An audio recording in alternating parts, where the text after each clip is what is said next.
तुटे भवरोग संचित क्रियामान भोग ऐसे विठोबाचे नाम उच्चारिता खंडे जन्म वसो न शके पाप जाय त्रिविधतो ताप ऐसे विठोबाचे नाम उच्चारिता खंडे जन्म तुका म्हणे माया होय दासी लागे पाया ऐसे विठोबाचे नाम उच्चारिता खंडे जन्म विठोबा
जगद्गुरु जगतवंदनीय सर्वांच्या अंतःकरणाचा अधिष्ठान असणारे माऊली तुकोबाराय यांचं चार चरणांचा आणि विठोबाच्या नामाचा महिमा वर्णन करून सांगणारा अशा पद्धतीचा हा अभंग आहे. या अभंगामध्ये माऊली तुकोबारा आपल्याला काय प्रतिपादन करून सांगतात तत्पूर्वी आपण एकदा संतांना म्हणतो श्री संतांची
विश्रांती पावलो सांभाळा उत्तरी वाढले अंतरी प्रेम सुख तुटे भवरोग संचित क्रिया मानभोग ऐसे विठोबाचे नाम उच्चारिता खंडे जन्म. प्रतिवर्षीप्रमाणे याही वर्षी होणार आपला हा अखंड हरिनाम सप्ताह. या सप्ताहातील असणारे ही प्रथम क्रमांकाची भगवंताची कीर्तन रूपी सेवा हे अकारण करुणा करुणारे भक्तकाम कल्पतरून भगवान पांडुरंग परमात्म्याच्या अथांग करुणेने त्याच्या दयेने आणि या सर्व संयोजक मंडळींच्या माध्यमातून आमच्या वाटेला आलेले आहे.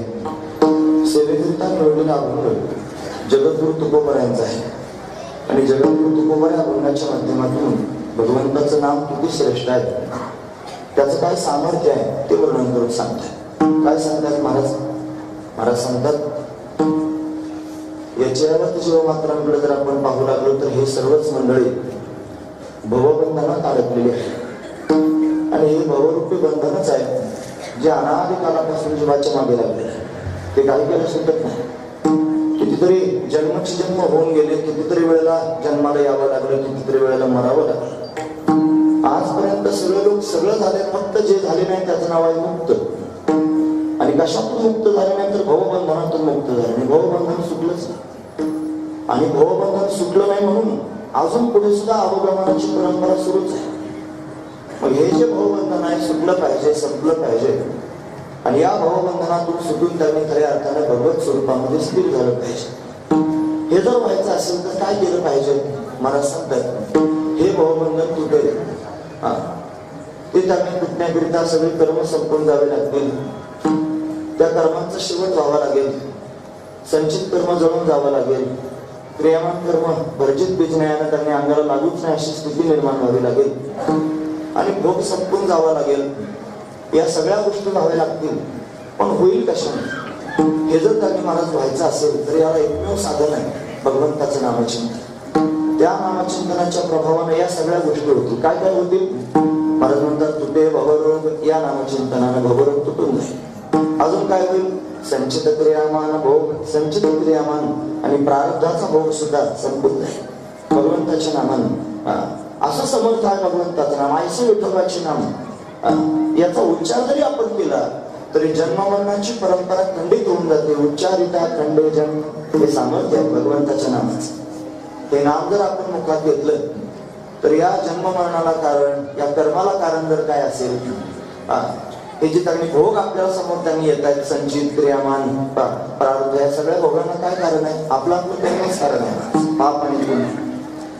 पाप पुण्य करून जन्म येतो प्राणी, महत्वाची गोष्ट. मग संचित म्हणजे तरी काय? संचित म्हणजे साचलेलं. काय साचलेलं? आपलं पाप पुण्य साचलेलं, त्यालाच म्हणायचं संचित. हे जे संचित त्याने मला 60 रूपानं पडलेलं आहे ते आपणच केलेलं आहे. काय केलेलं आहे? तर पाप केलेलं आहे, पुण्य केलेलं आहे आणि ते साचलेलं आहे. मग काय होतं? तुमच्या नामानं भगवंताचं नामचिंतन जर केलं तर या नामचिंतनाच्या प्रभावाने हे पापच जवळ येत नाही. नामाच्या समोर पाप राहू शकत नाही. वसवणं शक्य पाप आणि पापाचंच फल आहे महाराज ताप. महत्वाची गोष्ट. सगळ्या लोकांना 3 प्रकारचे ताप आहे. आध्यात्मिक ताप, आधी भौतिक ताप, आधी दैविक ताप. या 3 तापांमध्ये सगळे जीव त्यांनी होरपळत आहेत. का होरपळत आहेत? त्याचं कारण त्यांनी केलेलं आहे पाप. पाप नसेल तर ताप होणारच नाही महाराज. ताप झालं की समजायचं काहीतरी पाप आहे. भोगे जाणी जे केले पूर्वजन्मीचे, म्हणून त्यांनी महाराज अंदाज लावायचा की आता आपल्याला भोगायला आलं नाही, याचा अर्थ निश्चित आपण काहीतरी केले. पण केले कर्म झाले आणि उपजले मेले. म्हणून आपण केलेलं कर्म आपल्याला भोगायला येतं. आणि काय कर्म असेल तर ते पाप पुण्यात्मक कर्म अशा पद्धतीने आहे. म्हणून तर त्यांनी महाराज भगवंताचं नाम असं आहे जे त्यांनी पापाला जवळ येऊ देत नाही आणि पापच जर जवळ आलं नाही तर तापही शिल्लक राहत नाही. म्हणून बसवणं शक्य पाप जाय त्रिविधतो ताप, 3 तापांचा नाश होऊन जातो. त्याची आध्यात्मिक निवृत्ती होते. लयरूप नाही, आध्यात्मिक निवृत्ती कशाने होते? भगवंताच्या नामाने होते. ते नामाचं सामर्थ्य आहे. आतापर्यंत मी किती शब्द सांगितले? भव शब्द सांगितला, रोग शब्द सांगितला, पाप शब्द सांगितला, संचित क्रियामान भोग, हे सगळे शब्द उच्चारले. एवढे सगळे शब्द वेगवेगळ्या पद्धतीने पाहायला मिळतात. काय होत? कशाकरिता हे सगळे शब्द पाहायला मिळतात? कोणामुळे हे सगळे प्रगट झाले? भव कशामुळे झालं असेल? ते त्यांनी त्रिविध ताप कशामुळे झाले असतील, ते त्यांनी संचित क्रियामान भोग कशामुळे झाले असतील, ते पाप पुण्य कशामुळे पाहायला मिळालं असेल, किंवा हा जीवपणा कशामुळे पाहायला मिळाला असेल, या सगळ्या गोष्टी त्यांनी महाराज आपल्या डोळ्यासमोर पाहायला मिळतात. ते पाहायला मिळण्याकरिता कारण तरी कोण आहे? या सगळ्या गोष्टीला कारण आहे महाराज अविद्या, या सगळ्या गोष्टीला कारण आहे माया, या सगळ्या गोष्टीला कारण आहे प्रकृती, जी भगवंताची शक्तीच आहे बस, ती त्याच्यावर अभ्यास.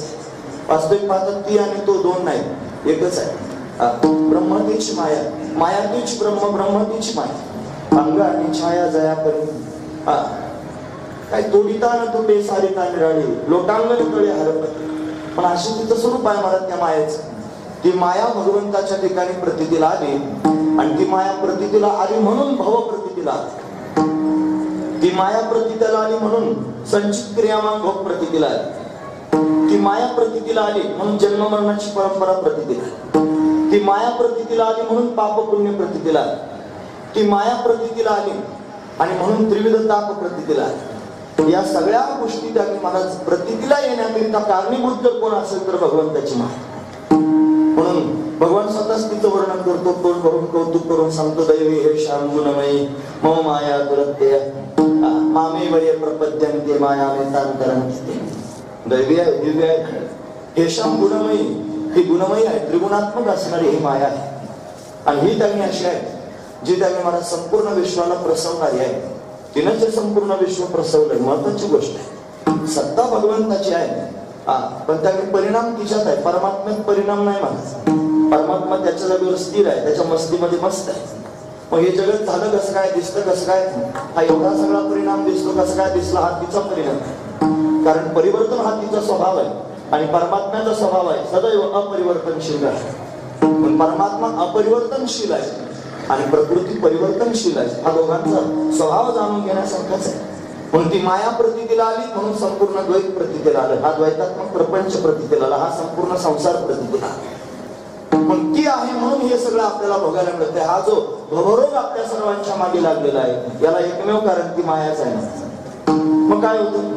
भगवंताचं नाम त्यांनी असं साधन आहे की ज्या नामाच्या प्रभावानं त्यांनी महाराज ही जी माया जी सगळ्यांना प्रसवणारी आहे, ती माया त्यांनी महाराज त्या नामधारकाच्या समोर अतिशय हताश होऊन समोर येते आणि त्याच्या समोर त्यांनी महाराज हात जोडून उभी राहते. या मायेचा त्या नामधारकावर कोणत्याही प्रकारचा प्रभाव पडत नाही.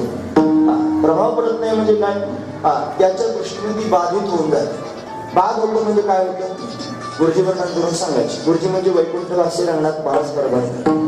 ते म्हणायचे बाध होणं म्हणजे नाहीचा निश्चय होतो. बाध म्हणजे काय? नाहीचा निश्चय झालीच नाही. पण माया नावाची गोष्ट झालेलीच नाही हे त्यानं ठरवलेलं असतं नामधारकाने.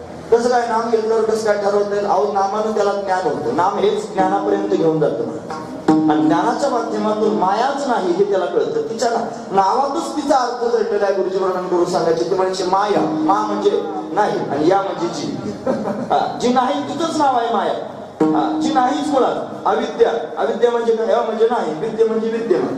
जी विद्यमानच नाही तिचं नाव आहे माया. जी विद्यमानच नाही तिचं नाव आहे अविद्या. जी नाहीच तिचं नाव आहे ही माया.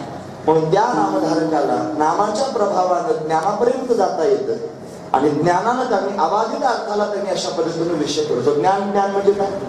ज्ञान शब्दाची व्याख्या आहे म्हणायचं. काय व्याख्या आहे? अबाधित अर्थाला जे विषय करतं त्याचं नाव आहे ज्ञान. आणि या जगतामध्ये अबाधित जर कोण असेल तर फक्त आणि फक्त परमात्मा तत्व अबाधित आहे. बाकी सगळं बाधित आहे. पण परमात्मा अबाधित आहे. या अबाधित अर्थाला जी विषय करतं त्याचं नाव आहे ज्ञान. आणि या ज्ञानापर्यंत जाता येतं कोणामुळं? तर नामामुळे. या नामाच्या माध्यमातून ज्ञानापर्यंत जावं आणि ज्ञानापर्यंत गेल्यानंतर मायेचा बाध करून टाकावा. म्हणजे त्या नाहीचाच निश्चय करून टाकावा. ज्याच्या समोर ती काहीच नाही, जो तिला किंमतच देत नाही, ती काय करणार आहे? त्याचं सामर्थ्य पाहून त्याच्या पायाला लागणार. म्हणून तुका म्हणे माया होय दासी लागे पाया. म्हणून ती दासी होऊन त्या नामधारकाच्या पायाला लागते. हे कशाचं सामर्थ्य आहे? हे भगवंताच्या नामाचं सामर्थ्य आहे. ऐसे विठोबाचे नाम, असं विठोबाचं नाम आहे ज्याचा उच्चारण केल्याबरोबर त्यांनी महाराज जन्म मरणाची परंपरा सुद्धा खंडन होऊन जाते. असं सामर्थ्य नामाचं आहे. उच्चारिता खंडे जन्म. ज्याचं नाम त्यांनी महाराज उच्चारल्यानंतर जन्म मरणाचं खंडन होतं तो विठोबा आहे. आणि त्या विठोबाचं ते नाम आहे. नाम नामीचा भेद आहे. या अर्थाने त्यांनी महाराज जन्म मरणाचं खंडन जर करून टाकायचं असेल, भवरोग जर तोडून टाकायचा असेल, संचित क्रियामान भोग जर त्यांनी घालवायचे असतील, त्रिविध ताप जर घालवायचे असतील तर काय केलं पाहिजे? त्याचं एकच उत्तर आहे, भगवंताचं नामचिंतन केलं पाहिजे. आणि ते नामचिंतन करणं अपरिहार्य आहे, गरजेचंच आहे. ज्याला भावबंधनातून मुक्त व्हायचं त्या नामधारक झालं पाहिजे. हे या अभंगातून प्रकर्षानं त्यांनी महाराज वर्णन करून सांगतात. असा अभंगाचा सरळ अर्थ पाहण्याचा आपण प्रयत्न केला.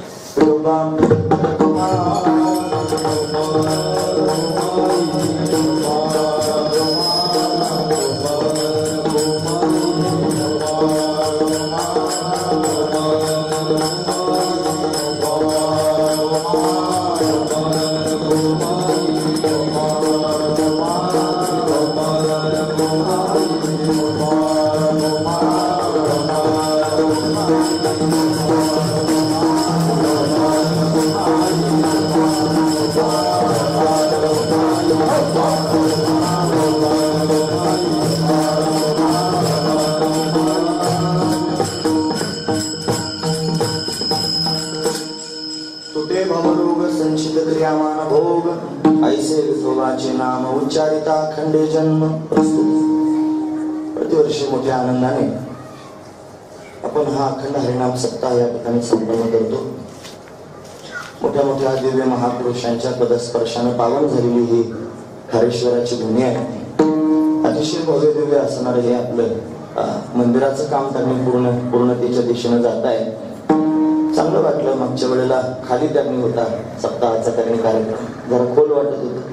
हे आता देवाच्या समोर झालं, फार समाधान वाटतं. मागच्या वर्षीचा सप्ताह इथंच झाला होता काय, याच ओट्यावर झाला होता. मला वाटतं मागच्या वेळेला आम्ही आलो नव्हतो, म्हणून फार समाधान वाटतं. आता सगळ्या लोकांना सारखं बसता येतं, आनंद आहे. वास्तविक 8 वाजलेले आहेत. 1 तासभर फक्त आपल्याला चिंतन करायचं. आमची प्रकृती थोडी ठीक नाही आणि ती ठीक नसल्या कारणानं जरा त्याच्या आतही जर आमचं भांडवल संपलं तर थांबवून घेईन अजून अर्ध्या पाऊण तासात. सांगता येत नाही, आमचं भांडवल जेमतेम आहे, मोडकं तोडकं. तेवढ्यात त्यांनी जेवढं बसेल तेवढं सांगण्याचा प्रयत्न करूया. तुम्ही फार फिरून आले. तुम्ही म्हणाल मग तुझी प्रकृती बरोबर नव्हती, मग कशाला यायचं तू आता? खरं सांगतो, खरं कारण सांगतो. ऐका, तुम्ही ऐकतात ना सर्वजण. महत्वाचा मुद्दा सांगतो. प्रकृती बरोबर नसताना त्यांनी येऊ नये, ठीक आहे. आधी तुकोबरायांचं प्रमाण लक्षात आलं. ते म्हणले फोटो हे मस्त तुटो हे शरीर, तरी कीर्तनाचा रंग टाकायचं नाही. पहिलं कारण सोडून आहे ना, ही असली काही कारण माझ्या डोळ्यासमोर आली. पहिला मुद्दा. दुसरं कारण सांगतो. या सप्ताहात कमिटीच्या मंडळीनं, महाराज मंडळींनी फोन वगैरे करून त्यांनी संपर्क करून पुढची त्यांनी तारीख घेतली की 24 तारीख. आणि या 24 तारखेला सेवेकरता यायचे तर बाप्पा त्यांनी आहेत. मग त्यांनी 8 तास करून त्यांनी मला पुढे त्यांनी तारीख घेतली, पण आम्हालाच घोटाळा झाला. तो घोटाळा असा होता की आमच्याकडे डोंगरगणला रामकथे त्या श्रीमद भागवत कथेचं आयोजन, आणि ती जंगली महाराजांकडे. आता ती जंगली महाराज आमच्या परिसरात फार गरम व्यक्तिमत्व. ते जर रागवले मग काय करायचं, आम्हाला मुंगी होऊनच त्यांनी साखर खायची आहे. काय हत्ती कोण लाकडं पडायचे नाही. पण त्यांचा राग सहन करण्यापेक्षा म्हटलं यांनाच थोडंसं समजून सांगावं. मग त्यांना निरोपाला म्हटलं पहिल्या दिवसाची सेवा आमच्या वाटेल ते आम्हाला तिकडं कथा करण्याकरता जायचं. म्हणून एवढं वाकडं तिकडं करून बिचाऱ्यांनी तारखा उलट्या पालट्या करून मला दिली ना. आज मी म्हटलं असतं माझी प्रकृती बरी नाही, मग कसं वाटलं असतं सगळ्यांना. मग म्हटले असते हा फसवाच आहे, हा जमत नाही. अजून एक कारण सांगतो, आणि ते महत्वाचं कारण आहे. बाकीच्या सगळ्या कारणांपेक्षा महत्वाचं कारण, रोज कुठं ना कुठं तरी कीर्तनाला जावं लागतं. आणि लोकांच्या समोर कीर्तन करताना लोकांचे चेहरे पाहून त्यांनी बोलायचं. त्यांना जसं रुचेल, पचेल, आवडेल, त्यांना झेपेल असं त्यांनी त्यांच्या समोर बोलायचं. मग त्यांच्या तालावर नाचायचं. महत्वाची गोष्ट आहे. तुमचंच गाव असं गाव आहे की या पंचक्रोशीत त्यांनी महाराज, या गावामध्ये जेवढे हरिभक्तीपरायण महाराज त्यांनी आहेत आता सध्या सुद्धा, तेवढे पारनेर तालुक्यात एका गावात नसतील महाराज. महत्वाची गोष्ट आहे. पण संस्कारित असणारं गाव आहे. या सगळ्या लोकांना श्रवणाची परंपरा आहे. यानं त्यांनी महाराज बऱ्याच काळापासून श्रवण करायची सवय आहे. पण इथं आल्यानंतर त्यांनी मला माझ्या तालात नाचता येईल असा एक भाव अंतकरणात नाही. ती सगळ्यांच्या समोर त्यांनी बोलताना मला वेगळं काही मांडण्यापेक्षा माझा आणि तुमचं त्यांनी महाराज अंतकरण सारखाच विचार करते, अशा पद्धतीने मला तुमच्या समोर बोलता येईल. पण कशाकरिता मी संधी सोडावी.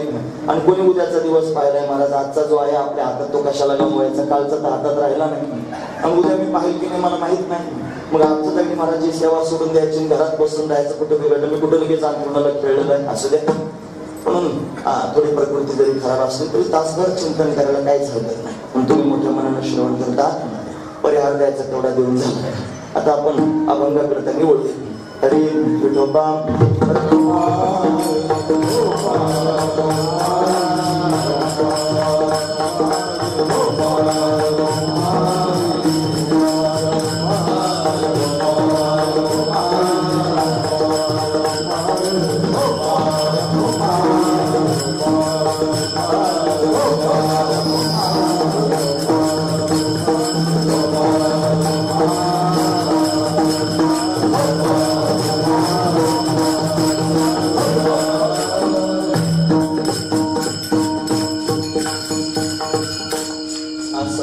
पहिला दिवस आणि पहिला दिवस म्हटलं की मंगल करणं अतिशय गरजेचं असतं. मंगल म्हणजे माझी मावशी नाही, मंगल म्हणजे कोणत्याही कार्याच्या आरंभी कार्य निर्विघ्नपणे पार पडावं म्हणून केलेली वंदना, त्याला म्हणायचं मंगल. हे मंगल 2-3 प्रकारचं असतं. पहिलं मंगल आहे महाराज वस्तू निर्देशित मंगल, दुसरं मंगल आहे नमस्कारात्मक मंगल, आणि तिसरं मंगल आहे आशीर्वादात्मक मंगल. 3 प्रकारचे मंगल आहे.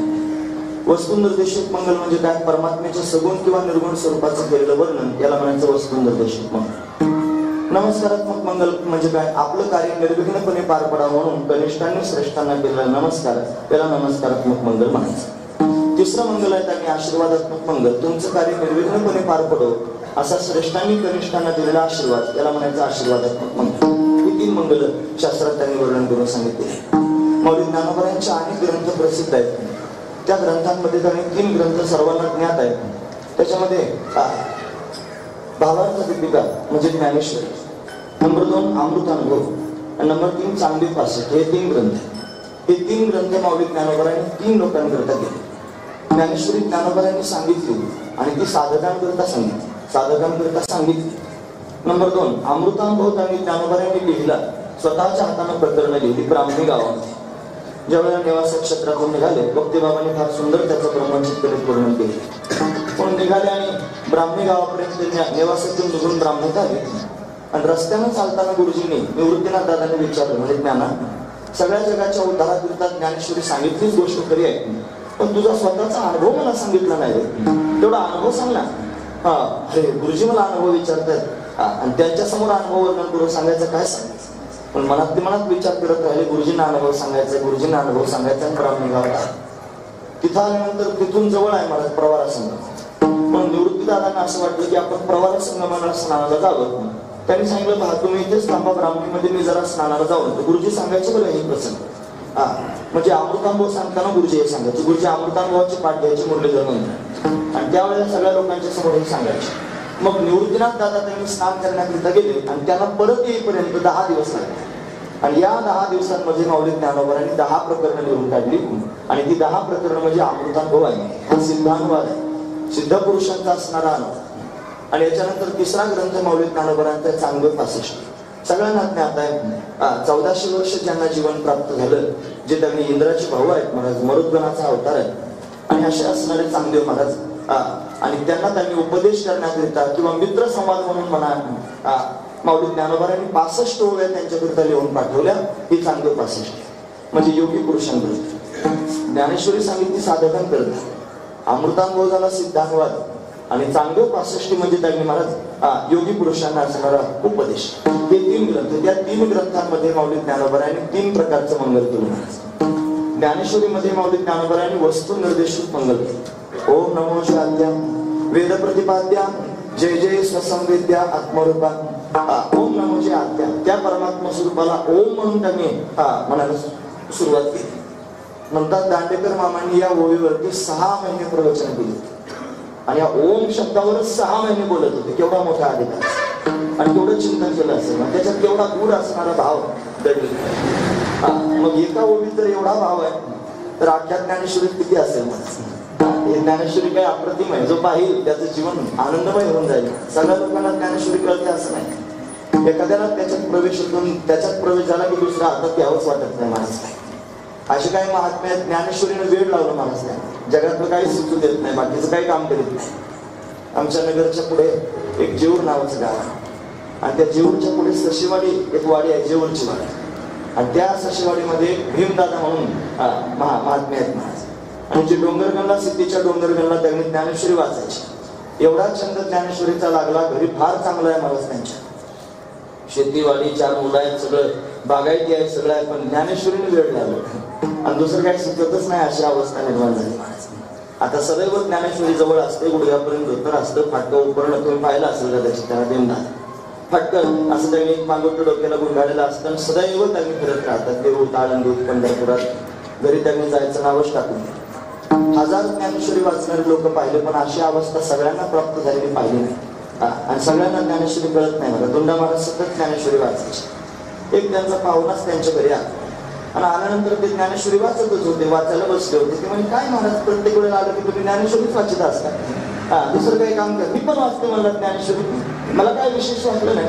काय आहे असं ज्ञानेश्वरीमध्ये असं म्हणलं. ते वाचता वाचता थांबले. तो एवढा ज्ञानेश्वरीच्या विरोधात बोलला म्हणून. काय म्हणला ज्ञानेश्वरी? वाचता वाचता थांबले, वर पाहिलं, वर पाहून त्याला त्यांनी म्हटले ज्ञानेश्वरी गुळ. ते म्हणले ज्ञानेश्वरी गुळ. ज्ञानेश्वरी गुळ म्हणल्यावर त्याला समजलंच, उमगलंच नाही महाराज. उमगण्यासारखा त्याचा अधिकार नव्हता ना. ते ज्ञानेश्वरी गुळ म्हणल्यावर ते लागलं पाहायला. म्हणजे महाराज ज्ञानेश्वरी गुळ म्हणजे काय, मला काही कळलं नाही. ते म्हणले मी नाही सांग, तू बाहेर जा. आणि बाहेर त्यांनी विद्यार्थी बसले, त्यांना विचार की महाराज म्हणले ज्ञानेश्वरी गुळ. मग गेलं बाहेर. म्हणलं मला काही कळलं नाही. महाराज म्हणले, मी त्यांना म्हणलं की ज्ञानेश्वरी काय सारखी वाचत असता, मी पण वाचली, मला काय विशेष वाटलं नाही. काय असं ज्ञानेश्वरी मध्ये? ते म्हणले ज्ञानेश्वरी गुळ. काय उलगडा होतो सांगा तरी. त्या विद्यार्थ्यांनी सांगितलं. ते म्हणले ज्ञानेश्वरी म्हणजे गुळ आणि तू गाढव आहेस. नाही कळलं तुम्हाला? त्याचा अर्थ असं म्हण आहे, गाढवाला काय गुळाची चव महाराज. म्हणजे ज्ञानेश्वरी त्याला कळाली नाही, याचा अर्थ काय झाला, तो गाढव आहे, गाढवाला गुळाची चव कळत नसते. पण ज्ञानेश्वरी कोणाला पण कळत नाही महाराज. तिच्याकडे तर भाग्यवान असावं लागतं, एखाद्याच्याच पदरात पडतं. म्हणून मोठी माणसं, त्यांचं बोलणं सुद्धा मोठंच असतं महाराज, ते वजनदार असतं सामान्य. पण अशी श्रेष्ठ असणारी ज्ञानेश्वरी, तिला माय म्हटलंय महाराज त्या ज्ञानेश्वरी. म्हणून तिच्यात तेवढा भाव दडलेला आहे. तिच्या सुरुवातीलाच ओम नमोजी आद्या वस्तू निर्देशित मंगलमावली ज्ञानोबराने. दुसरा ग्रंथ अमृतानुभव. ही अमृतानुभवाच्या सुरुवातीला नमस्कारात्मक मंगल केलं महाराज. ते नमस्कारात्मक मंगल म्हणजे यदक्षरमाख्ये आनंदम मजमव्यम श्रीमन निवृत्तीनाथ ते ख्यातम दैवतम महमाश्रय. म्हणजे जे जागी महाराज निवृत्तीनाथ आहे त्यांचा महिमा वर्णन करून सांगितलं. मी त्याला नमस्कार करतो. निवृत्तीनाथ नावानं ख्यात असणारं जे दैवत आहे त्याचा मी आश्रय करतो. नमस्कारात्मक मंगल अमृतानुभव. आणि तेच माऊली ज्ञानोबा चांगदेव 65 मध्ये मंगल करतात आणि ते त्यांनी महाराज आशीर्वादात्मक मंगल करतात. चांगदेव महाराजांना आशीर्वाद दिला. ते म्हणतात स्वस्तिश्री वड्डेशू जो लपोणी जगदाला असो दाबी मग ग्रासू प्रगटला तरी. म्हणून हे वड्डेशा तुझं कल्याण असो असा आशीर्वाद दिला. 1400 वर्षाचं चांगदेव महाराजांना ज्ञानोबांनी आशीर्वाद दिला. का बरं देता आला असेल आशीर्वाद? कारण आतापर्यंत आपल्याला हेच माहिती आहे की आशीर्वाद मोठ्या माणसाने द्यायचा असतो. मोठे गोंडसे ज्यांची दाढी तुटलेली आहे, वय त्यांनी वाढलेलं आहे, 70, 80, 90 त्यांनी झालेले आहेत, त्यांनीच फक्त हात वर करून आशीर्वाद द्यायचा असतो. असंच आतापर्यंत आपल्याला वाटतं. पण खरं सांगू का, फक्त केस पिकल्यानं माणूस त्यांनी मोठा होत नसतो. केस पिकल्यानं मनुष्य वृद्ध होत नसतो. खरं वृद्धत्व त्याच्यापेक्षा वेगळं आहे. मला 6 प्रकारचे वृद्ध. काही वयोवृद्ध असतात, काही वर्णवृद्ध असतात, काही आश्रम वृद्ध असतात, काही तपोवृद्ध असतात, काही धनवृद्ध असतात आणि काही ज्ञानवृद्ध असतात. हे 6 वृद्धांचे प्रकार. या सगळ्या वृद्धांमध्ये सर्वात श्रेष्ठ वृद्ध जर कोणता असेल तर ज्ञानवृद्ध. पण जो ज्ञानानं मोठा तो सगळ्यात श्रेष्ठ आहे मला, तो वृद्धच आहे. माऊली ज्ञानोबा हे ज्ञानवृद्ध आहेत आणि चांगदेव महाराज हे वयोवृद्ध आहे. ज्यांच्या पोटात अजून ज्ञानाची उकल झालेली नाही, जीवग्रंथी अजून त्यांनी मला सुटली नाही, अशी त्यांची अवस्था. अशी चांगदेव महाराज. म्हणून त्यांना आशीर्वाद दिला. स्वस्तिश्री वड्डेशू, हे वड्डेशू चांगदेवा तुझं कल्याण असो. पण आशीर्वाद दिला. आशीर्वादात्मक मंगल.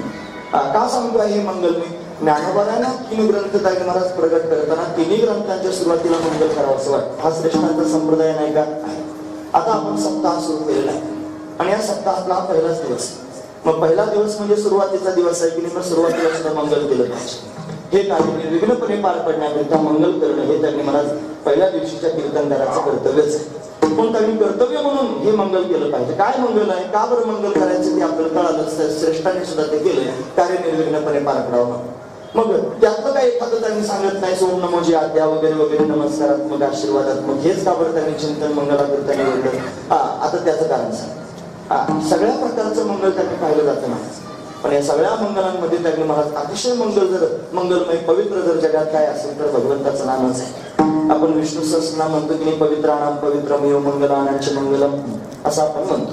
जे पवित्राहून पवित्र आहे, जे त्यांनी मंगलाहून मंगल असणारं, मंगलात सर्वात श्रेष्ठ असणारं मंगल जर काय असेल तर भगवंताचं नाम. सकल मंगल निधी श्री विठ्ठलाचे नामाधी. म्हणून कोणतंही कार्य जर सुरुवातीला त्यांनी आपल्याला करायचं असेल, त्याची सुरुवात जर करायची असेल तर आपण काय केलं पाहिजे तर भगवंताचं नाम चिंतन सगळ्यात आधी त्यांनी केलं पाहिजे. हे नाम त्यांनी सगळ्या मंगलांचं मंगल आहे. सकळ मंगलांनी श्री विठ्ठलाचे नामाधी. म्हणून आरंभाला आदराने आणि आवडीनं त्यांनी भगवंताचं नाव घ्यावं. महाराज सांगितलं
आले नाम तेने सकल सिद्ध जगी झाले पूर्ण काम. आरंभी आवडीनं आदरानं भगवंताचं नाम आलं आणि त्या नामाच्या प्रभावानं जगात त्यांनी झाले पूर्ण काम, सिद्ध झालं सर्व काम. महत्वाची गोष्ट आहे. म्हणून त्यांनी मला सर्व गोष्टींच्या पूर्णतेकरिता भगवंताचं नामच महत्वाचं आहे. आणि हे नाम त्यांनी मला शेवटापर्यंत घेऊन जातं. हे नाम असं आहे महाराज, नामरूपी नाव आहे. या नामरूपी नावेमध्ये जर आपण त्यांनी बसलो तर ही नाव आपल्याला पहिल्या तीराला घेऊन जाते. हे सामर्थ्य भगवंताच्या नामात आहे. पण या नामाच्या आधारावरच आपण त्यांनी महाराज पहिल्या तीराला जाऊ शकतो. गोस्वामीचे वर्णन करून सांगतात कलियुग केवल नाम आधारा सुमिर सुमिर नर तरही पारा. कलियुग केवल नाम आधारा सुमिर सुमिर नर तरही पारा. कलियुग केवल नाम आधारा. हे जे कलियुग आहे ना हे फक्त आणि फक्त नामाच्या आधारावर उभं आहे. सुमिर सुमिर नर उतर हे पारा. या नामाचं जर आपण स्मरण केलं तर भव नदीतून आपण पार होऊ शकतो. महत्वाची गोष्ट आहे. म्हणून तर त्यांनी महाराज हे नाम औषध आहे. हे नाम त्यांनी महाराज एक वटी आहे महाराज. ती नामरूपी वटी जर आपल्या जीवनामध्ये आपल्याला प्राप्त झाली तर आपलं जीवन त्यांनी महाराज मंगलमय होऊन जाईल. आणि त्यापेक्षा त्यांनी महाराज जीवनाची सफलता आपल्याला या नामाच्या माध्यमातून प्राप्त होईल. म्हणून हे मंगलमय असणारं प्रभूचं नाव आपण त्यांनी महाराज मुखात धारण करावं, आपण अंतकरणात धारण करावं.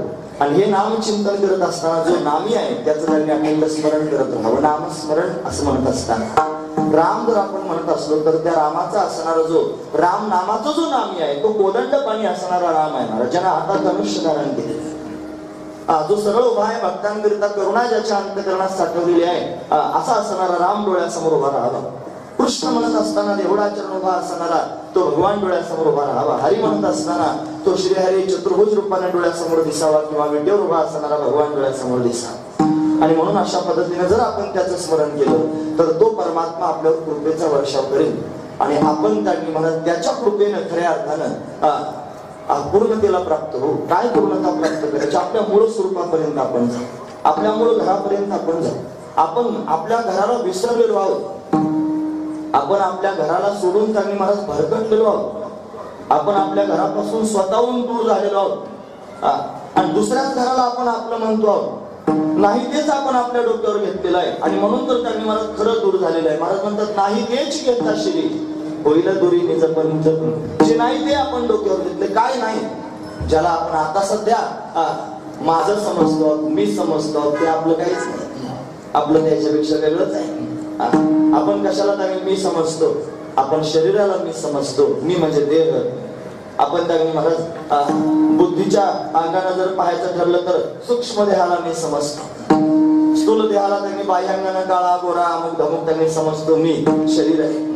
याच्या आतमध्ये असणारं सूक्ष्म शरीर तो म्हणतो मी बुद्धिमान आहे, मी फार हुशार आहे. काही लोक म्हणतात मी फार बावळट आहे, असे काही म्हणतात ना लोक. हे सूक्ष्म देहाला धरून मी म्हणतात. त्याच्या आतमध्ये काही लोक म्हणतात मी अज्ञानी, मला काही समजत नाही. हे जे म्हणणारे आहेत ना, हे कारण देहाला धरून मी म्हणतात. कारण देव म्हणजे काय? कारण देव म्हणजे अज्ञान. कशाचं अज्ञान? स्वरूपाचं अज्ञान. याचंच नाव आहे कारण देव. त्याला धरून मी म्हणतात. काही लोक त्यांनी महाराज महाकारणाला धरून मी म्हणतात. त्यांना श्रीगुरु कृपेनं ज्ञान झालेलं असतं. श्रीगुरूंनी उपदेश केला तत्त्वमसी. मग त्यांना कळालं ते ब्रह्म तू आहेस असं सांगितलं, ते तू आहेस असं सांगितल्यावर त्यांना कळालं मी ब्रह्म आहे, अहम ब्रह्मास्मी. मग अहम ब्रह्मास्मी त्या वृत्तीवर आले, मी ब्रह्म म्हणू लागले. हा सुद्धा मीच आहे. काही लोक त्याला धरून मी म्हणत असतात, पण ते सुद्धा काही महाराज श्रेष्ठ मी म्हणणं नाही, ते सुद्धा कनिष्ठच आहे. कारण का? तुकोबराय म्हणतात तुका म्हणे अहम ब्रह्म आणि आड येऊन ती ब्रह्म. या अहम ब्रह्मास्मीला सुद्धा जगद्गुरु तुकोबराय ब्रह्म म्हणतात ना. कारण जर तो स्वतःच ब्रह्म आहे ना, मग आहेच ना, मग त्याला म्हणायची काय गरज आहे? काहीच आवश्यकता नाही मला म्हणायची. एखादा मनुष्य डॉक्टर आणि तो त्यांनी महाराज गावात त्याचा दवाखाना थाटलेला आणि तो त्यांनी एखाद्या दिवशी जर हातामध्ये त्याची ती पेटी घेऊन त्यांनी गावात फिरू लागला, सगळ्या लोकांना सांगायला लागला हे पहा मी डॉक्टर आहे, हे पहा मी डॉक्टर आहे. प्रत्येक माणसाला सांगायला लागला बघा मी माझी बॅग घेऊन आलो, मी डॉक्टर आहे. असं जर तो सगळ्या लोकांना सांगायला लागला तर लोक काय म्हणतील? लोक म्हणतील याला डॉक्टरकडे न्यायची गरज आहे. तुमच्या लक्षात आलं का? तो आहे ना डॉक्टर, मग त्याला बॅग हातात घेऊन लोकांच्या समोर मी डॉक्टर आहे सांगायची गरज काय? असं जर तो सांगायला लागला तर लोक म्हणतील याला डॉक्टरांकडे नेण्याची गरज आहे. म्हणजे त्यानं स्वतः म्हणायची गरज नाही, आहेच ना महाराज, त्याने फक्त स्वीकारायची गरज आहे. तसं मी जर ब्रह्म आहेच तर 3-3 वेळाला मी म्हणायची काय गरज आहे? मी ब्रह्म आहे, मी ब्रह्म आहे, मी ब्रह्म आहे म्हणत बसायची काय गरज आहे? म्हणजे ते त्याने महाराज म्हणायची आवश्यकता नाही. तो सुद्धा ब्रह्मच आहे. तुका म्हणे अहम ब्रह्म आणि आद येऊन ब्रह्म हा ब्रह्म आहे. पण तो सुद्धा जो मी पण आहे तो सुद्धा घातकच मी पण आहे. म्हणून या सगळ्या अंगाला धरून आपण त्यांनी मी म्हणत असतो आणि या मीला धरून आपण त्यांनी आपलं विश्व निर्माण केलंय. आपलं विश्व निर्माण केलं. ज्या वेळेला मी ब्रह्म म्हणतो त्यावेळेला म्हणतो मी सत्य आहे, मी चैतन्य स्वरूप आहे, मी आनंद स्वरूप आहे, मी नित्य आहे, मी व्यापक आहे, मी अनादी आहे, मी अनंत आहे. हे त्यानं तयार केलेलं आहे महाराज. खरं तर ते जे मूळ स्वरूप आहे ना त्याच्या ठिकाणी सत्य म्हणायला जागा नाही, त्याच्या ठिकाणी महाराज आनंद म्हणायला जागा नाही, त्याच्या ठिकाणी सुख म्हणायला जागा नाही, त्याच्या ठिकाणी चैतन्य म्हणायला जागा नाही. हे सगळेचे सगळे शब्द सापेक्षित आहेत, सापेक्ष आहेत महाराज. त्याला सत्य का म्हणावं लागलं? कुठेतरी असत्य प्रतीकेला आलं म्हणून त्याला सत्य म्हणावं लागलं. नाही तर सत्य म्हणायला सुद्धा तिथे जागा नाही. पण हा म्हणतो मी सत्य आहे. त्याला आनंद का म्हणावं लागलं? त्याचं कारण कुठेतरी दुःख प्रतीकेला आलं आणि म्हणून याला नाव पडलं महाराज आनंद. त्याला चैतन्य का म्हणावं लागलं? त्याचं कारण कुठेतरी जड प्रतीकेला आलं म्हणून त्याला चेतन म्हणावं लागलं. हे सापेक्ष आहेत महाराज सगळे. मग वास्तविक पाहता त्याला सच्चिदानंद म्हणायला सुद्धा जागा नाही आणि तो म्हणतो महाराज मी सच्चिदानंद रूप आहे.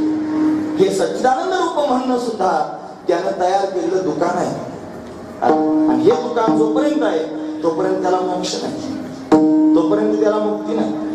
मग सच्चिदानंद म्हणणाऱ्याला जर मुक्ती नाही तर त्याच्या खालचे जे टप्पे आतापर्यंत सांगितले त्यांना काही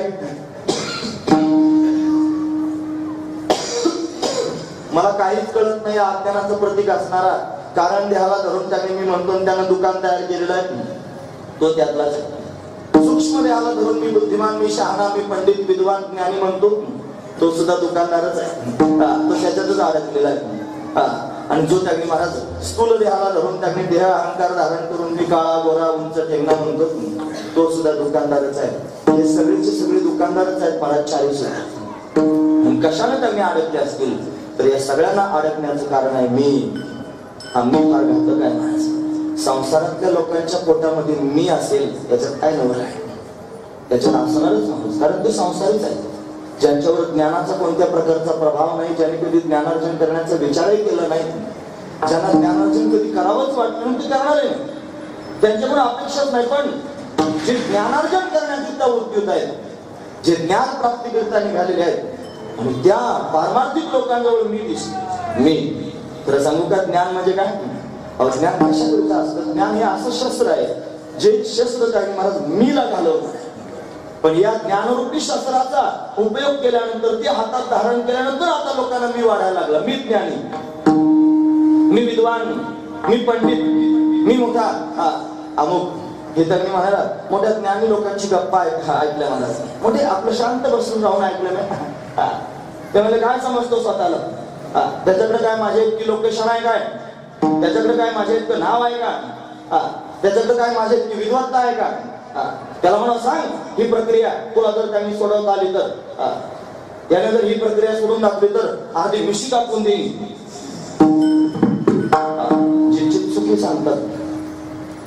अद्वैत सिद्धी ज्यांनी लोकांच्या समोर सांगितले, मोठे मोठे ग्रंथ ज्यांचे नावच लोकांना माहित नाही, खंडन खंड खाद्य ग्रंथाचं नाव, एवढे ग्रंथ ज्यांनी लोकांच्या समोर सांगितले, ते म्हणतात माझ्यासारखा विद्वान दुसरा कोणी नाही. कशाचं फल आहे हे? अहंकाराचं फल आहे. हे दुकान आहे महाराज, हे विद्वत्तेचं दुकान आहे, हे श्रेष्ठत्वाचं दुकान आहे. आणि हे जोपर्यंत आहे तोपर्यंत परंपरा आहेच महाराज. कशाची?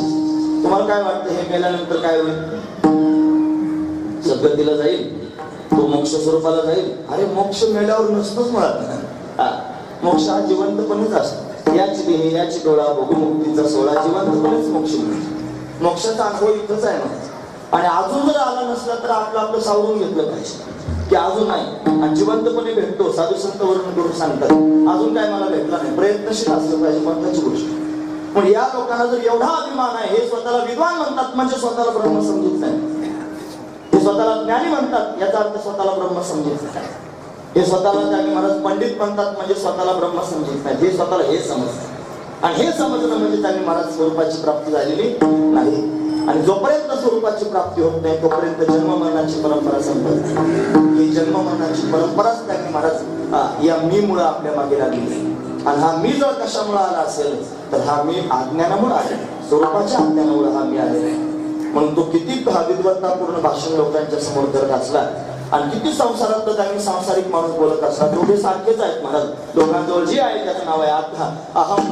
आणि या अहमला कारण जर काय असेल तर अज्ञान, अविद्या. आणि या अविद्येच्या प्रभावाने त्यांनी महाराज त्याच्याजवळ जो आला त्याचं नाव आहे जीवपणा. आणि हा जो जीवपणा आहे या जीवपणाला शास्त्रामध्ये भव असं त्यांनी म्हटलं. भव भव म्हणजे काय? व्याकरणाच्या दृष्टीने जर पाहिलं तर भू नावाच्या धातूपासून भव हा शब्द तयार झाला. भू नावाच्या धातूपासून भव हा शब्द तयार झाला. होणे. या भू भवती म्हणजे होणे. काय काय झालं? एकच असणारं ब्रह्म, एकमेव अद्वितीय ब्रह्म, निहनानास्ति किंचन, ईश्वर शिवकलया प्रविष्टो भगवान इति. एक असणारं ब्रह्म आहे जे त्यांनी व्यापक आहे. म्हणून सर्वत्र कणाकणात गच्च भरलेलं एकच ब्रह्म, त्याच्या वाचून दुसरं काही नाही. ते अखंड आहे, अद्वैत स्वरूप आहे, ते कैवल्य आहे. आणि असं असणारं कैवल्य स्वरूप ते ब्रह्म, त्या ब्रह्मस्वरूपाच्या ठिकाणी त्याच्यावरच अध्यस्त असणारी जी प्रकृती आहे ना, तिनं त्याने महाराज तिचं काम केलं. जी नाही तीच त्याच्यावर अशा पद्धतीनं प्रकृतीला आली. गुरुजी म्हणायचे तिचा आणि त्याचा संबंध झाला, अनादिकल्पित तादात्म्य संबंध झाला. आणि या प्रकृतीच्या संगतीनं त्याने महाराज परमात्म्याला शबलत्व आलं. त्याला सौपाधिक ब्रह्म म्हणू लागले, त्याला ईश्वर म्हणू लागले, त्याला अशी अनेक प्रकारची नावं आहेत. त्या प्रकृतीची 3 रूप आहेत. तिला त्यांनी महाराज माया म्हणतात, तिला अविद्या म्हणतात, तिला तमप्रधान प्रकृती म्हणतात. ती मायाहून परमात्म्याशी संग करायला गेली, परमात्मा नावाला ईश्वर. ती अविद्याहून परमात्म्याशी संग करायला गेली, परमात्मा नावाला जीव. आणि ती तमप्रधान प्रकृतीहून परमात्म्याशी संग करायला गेली, त्याला नावाला जगत. ईश्वर काय झालं असं जर म्हणत असाल, भू धातूपासून होणे असा अर्थ त्याने तयार झाला. काय काय झालं तर जीव झाला. काय काय झालं? ईश्वर झाला. काय झालं? जगत झालं. हे प्रतीकेला आलं ना, ईश्वर झाला. कोण? परमात्मा ईश्वर झाला. कोण? परमात्मा जीव झाला. कोण? परमात्मा जगत झाला. आणि कशामुळे झाला? माया, अविद्या आणि तमप्रधान प्रकृतीमुळे झाला. तिच्यामुळे तो त्याने महाराज झाला. वास्तविक पाहता तो काहीच झाला नाही, पण काही झालेला नसून त्याने महाराज झाल्यासारखा दिसला. ही मदतची स्तव झाले परी म्या नाही केले. आयशी ज्याने जाणं केलंय तो सुटला काय, हे त्याच्यापासूनच झालं, पण त्याने काहीच केलं नाही असं ज्याला कळालं तो सुटेल. महत्वाची गोष्ट. पण ती जी प्रकृती आहे त्याच्या ठिकाणी अध्यस्त आहे. तिचा त्याचा अनादिकल्पित तादात्म्य संबंध आहे. आणि या संबंधातून त्यांनी महाराज संपूर्ण विश्व प्रतीकेला येत आहे. तो ईश्वर होऊन त्यांनी अशा पद्धतीने नियमन करतोय. आणि जीव त्यांनी स्वतःच तो झालेला हा त्याने खेळ मांडला. आणि हा अनादिकालापासून सुरू असणारा खेळ आहे. म्हणून तो त्यांनी महाराज ईश्वर आहे. माया त्यांनी एक असल्या कारणाने ईश्वर सुद्धा एक आहे. आणि तो त्यांनी महाराज सर्वज्ञ आहे, सर्वशक्तिमान आहे. तो त्याच्या महिमेमध्ये मस्त आहे. आणि जीव हा अल्पज्ञ आहे, अल्पशक्तिमान आहे. का बरं? तो अविद्येमुळे त्यांनी प्राप्त झाला. महाराज म्हणतात कल्पना अविद्यातेने झाला जीव आणि मायोपाधी शिव बोलली होती. कल्पनाने अविद्येमुळे जीवपणा आला आणि मायेच्या उपाधीने शिव त्यांनी तो झाला. म्हणून कल्पना आणि अविद्या या दोन गोष्टींमुळे त्याला जीवपणा आला. जीव म्हणजे काय? जीव शब्दाचा अर्थ जर पाहायचा असेल, आपण सगळेजण जीव नाहीत का? आहेत ना. ज्ञानी पुरुषाला सुद्धा त्यांनी महाराज व्यवहार करावे लागतात. आता त्याचे व्यवहार बाधित अनुवृत्तीने असतात, महत्वाची गोष्ट. पण व्यवहार करतात की नाही, म्हणजे व्यवहार करण्यापुरतं तरी मी मानावं लागते की नाही, म्हणजे कल्पित त्याच्या ठिकाणी असणार तो मी पण आहे. त्याचा तो प्रॉपर मी पण नाही, त्याला खाऊन टाकलेला आहे. पण व्यवहार करण्याकरिता सुद्धा त्याला व्यवहार करण्याकरिता तरी त्याला तो स्वीकारावा लागतो, त्याशिवाय व्यवहारच होणार नाही. महत्वाची गोष्ट आहे. पण अज्ञानी माणसाकडे त्यांनी तो मी पण आहे, तो स्वतःला मी म्हणतो. काय काय आहे तो? त्याचं नाव आहे जीव. हा जीव कसा झाला जीव? जीव शब्दाची व्याख्या करताना अशी केली, अंतकरण, अंतकरणाचं अधिष्ठान चैतन्य आणि त्या चैतन्याचा अंतकरणात पडलेला आभास, या तीन गोष्टीने एकत्र केल्यानंतर त्याने जे होतं त्याचं नाव आहे जीव. आपण सगळेजण जीव आहोत. मग आपण सर्वजण जीव कसे झालो हे त्याचं मूळ कारण आहे. पुन्हा अंतकरण प्रगट झालं, ते जग आहे. त्याच्यात त्यांनी महाराज त्याचं अधिष्ठान असणारं जे चैतन्य आहे, त्या चैतन्याचा प्रकाश जो आभास आहे तो त्याच्यामध्ये प्रतीला आला. तीन गोष्टी एकत्र झाल्यामुळे जीव आपण आणि मग तो जीव त्यांनी महाराज अनादिकालापासून चक्रा मारतोय. तो जन्ममरणाची परंपरा त्यांनी महाराज अशा पद्धतीने भोगतोय आणि त्यानं भोगणारी जी जन्ममरणाची परंपरा आहे, त्या जन्ममरणाच्या परंपरेला म्हणतात भवरोग. त्या जन्ममरणाच्या परंपरेला म्हणतात भवनदी. त्या जन्ममरणाच्या परंपरेला म्हणतात भवसागर. अशी भवनदी, भवरोग, भवसागर हे सगळेचे सगळे नाव आहेत महाराज. हे त्यांनी शुद्ध चैतन्याच्या ठिकाणी आलेला जो जीवपणा आणि तो जीवपणा अशा पद्धतीने पाहायला मिळतो. आत्मया जीवबुद्धी असं आपण म्हणतो ना, आत्म्याला त्यांनी जीवबुद्धी प्राप्त झाली. का बरं? त्याचं कारण त्यांनी महाराज की अविद्या त्याच्यावर आवरण करून बसली. बरोबर आहे ना? तिच्या आवरणाला त्यांनी महाराज त्याला अशा पद्धतीने ते पाहायला मिळालं. म्हणजे खऱ्या अर्थानं हा भव नावाचा रोग आत्मस्वरूपाच्या लागली होती क्षय व्याधी. ही व्याधी आणि रोग एक अर्थवाचक शब्द आहेत की नाही, म्हणून त्यांनी आत्मस्वरूपाच्याच मागे रोग लागलेला आहे. आणि त्या रोगाला काय म्हणायचं असेल तर जीवरोग म्हणा, त्याला बुद्धी रोग म्हणा किंवा त्याला भवरोग म्हणा. असा भवरोग त्यांनी महाराज जीवाच्या मागे लागला आणि अनादिकालापासून हा जीव त्या भव नदीमध्ये गटांगळ्या खातो. आपण सगळेजण, तुम्ही माझं ऐकतात ना सर्वजण? महत्वाची गोष्ट मी फार महत्वाचं सांगतो. झालं आता अर्ध्या तासात मी थांबणारच आहे ना, पण महत्वाचा मुद्दा सांगतो, कान उंच करू नये. आपण सर्वजण जीव आहोत आणि हा जीवापणा आपल्याला किती तारखेला आला कोणाला सांगता येईल? लोक आता कशाच्या तारखा काढायला लागले महाराज. व्हॉट्सअपवर एक बातमीच वाचली मी, प्रभू रामचंद्रांच्या जन्माची तारीख काढली लोकांनी. आता कशी काय काढली असेल देव जाणे. संशोधन, त्याला म्हणायचं संशोधन, फार संशोधन करायला लागले लोक. लोकांनी तुकोबरांच्या वैकुंठ गमनावर संशोधन केली. लोक त्यांनी महाराज आता छत्रपतींच्या चरित्रावर नवीन नवीन संशोधन करतात आणि संशोधन करून लोकांच्या समोर वाकडं तिकडं करून त्यांनी मांडतायत. आणि कसं कसं मांडतात ऐकवलं सुद्धा जात नाही महाराज. असं त्यांनी आपल्याला काय इतिहास लहानपणी त्यांनी शाळेमध्ये शिकवला आणि आज कोणता इतिहास हे लोक लोकांच्या समोर आणतात. जाणीवपूर्वक त्यांनी महाराज कोणातरी ठराविक एका वर्गाचा रोष पोटात घ्यायचा, ब्राह्मणांचा द्वेष करण्याकरिता त्यांनी महाराज या सगळ्या लोकांची पोटं दुखायला लागली आणि त्यांनी जाणीवपूर्वक हे सगळे खटाटोप सुरू केले. काय काय त्यांनी बोलतात, आपल्याच लोकांनी गुढ्या उभारल्या नाहीत महाराज, आपल्याच लोकांनी गुढ्या उभारल्या नाही. आणि का उभारल्या नाही त्याचं कारण काय काय सांगितलं, कशाला त्यांचा तरी मी प्रचार करीत बसतो. पण मला एकच गोष्ट सांगायची, आपण जर जातीवंत हिंदू आहोत आणि त्यांनी महाराज आपली परंपरा वाडवडिलांची जर आपल्याला जोपासायची असेल तर या शेवड्यांचं पांडुळांचं ऐकू नका. जे त्यांनी काल तथाकथित जन्माला आले, ज्यांच्या बापाचा सुद्धा ठिकाणा नाही, कोणाची अवलाद आहे.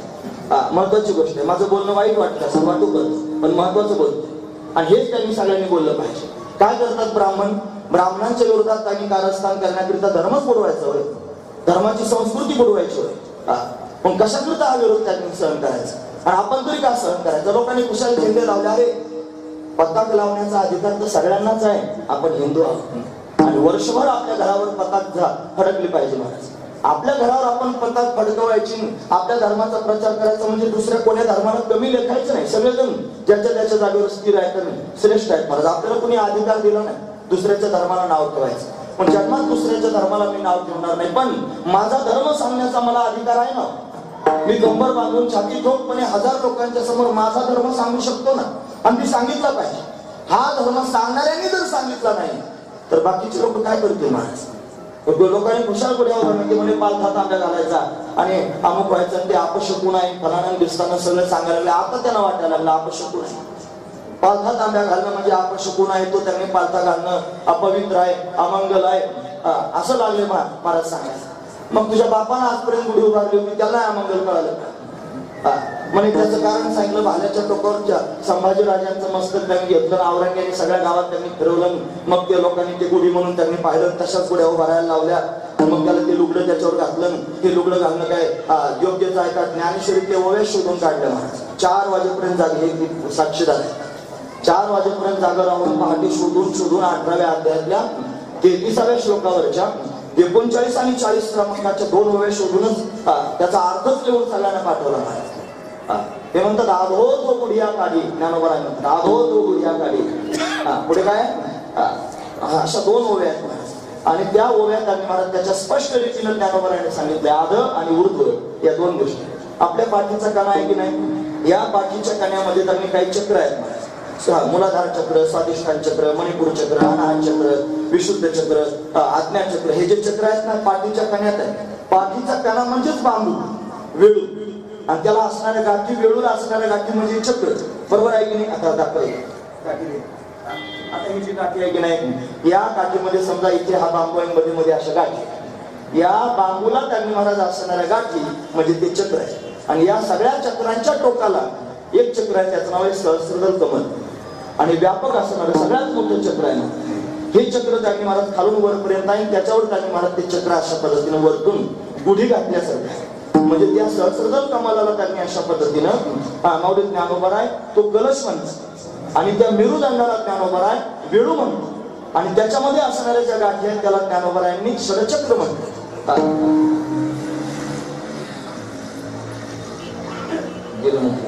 काढून हे पहा मी ओव्या वाचून दाखवतो. तुम्हाला कुठं चालला हा पण महत्वाचा आहे महाराज म्हणून माझ्या पोटात तुटतंय. मी तुम्हाला सांगितलं पाहिजे. सगळ्यांनी 700 वर्षापूर्वी ज्ञानोबारांनी गुढी उभारली की नाही त्याच्याकरिता सांगते. आधोर तो गुढी काढी प्राण नवांची पेंडी बांधून निघाली उडी मध्यमे माझी संकल्प विकल्पाचे लुगडे सांडून मन उघडे बुद्धी मागिल्याकडे उगीच पैसे. ओव्यात मला 2 महत्वाची गोष्ट. याच्यात लुगडं शब्द स्पष्ट आहे की नाही? का झालं लुगडं शब्द? संभाजी राजांच्या नंतर त्यांनी महाराज लुगडं शब्द आले का ज्ञानेश्वरीमध्ये?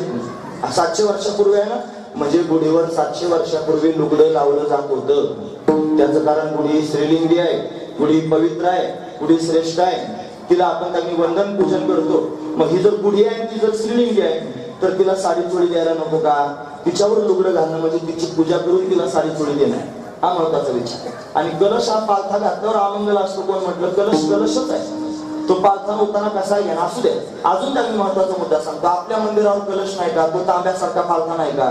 का बरं पालथा घालतात? तो वैश्विक असणारी ऊर्जा डिवाइन पॉवर एकत्र करून त्यांनी महाराज खाली अशा पद्धतीने सोडण्याचं काम करतो. तो कलश म्हणून कलश त्या दिवशी ब्रह्मदेवानं सृष्टीला सुरुवात केली आणि सृष्टीला सुरुवात करायची म्हणून भगवंतानं त्याच्यावर अनुग्रह केला आणि हा अनुग्रह केला म्हणून त्यांनी महाराज भगवंतानं कृपेचा वर्षाव ब्रह्मदेवावर केला की तू सृष्टी निर्माण कर.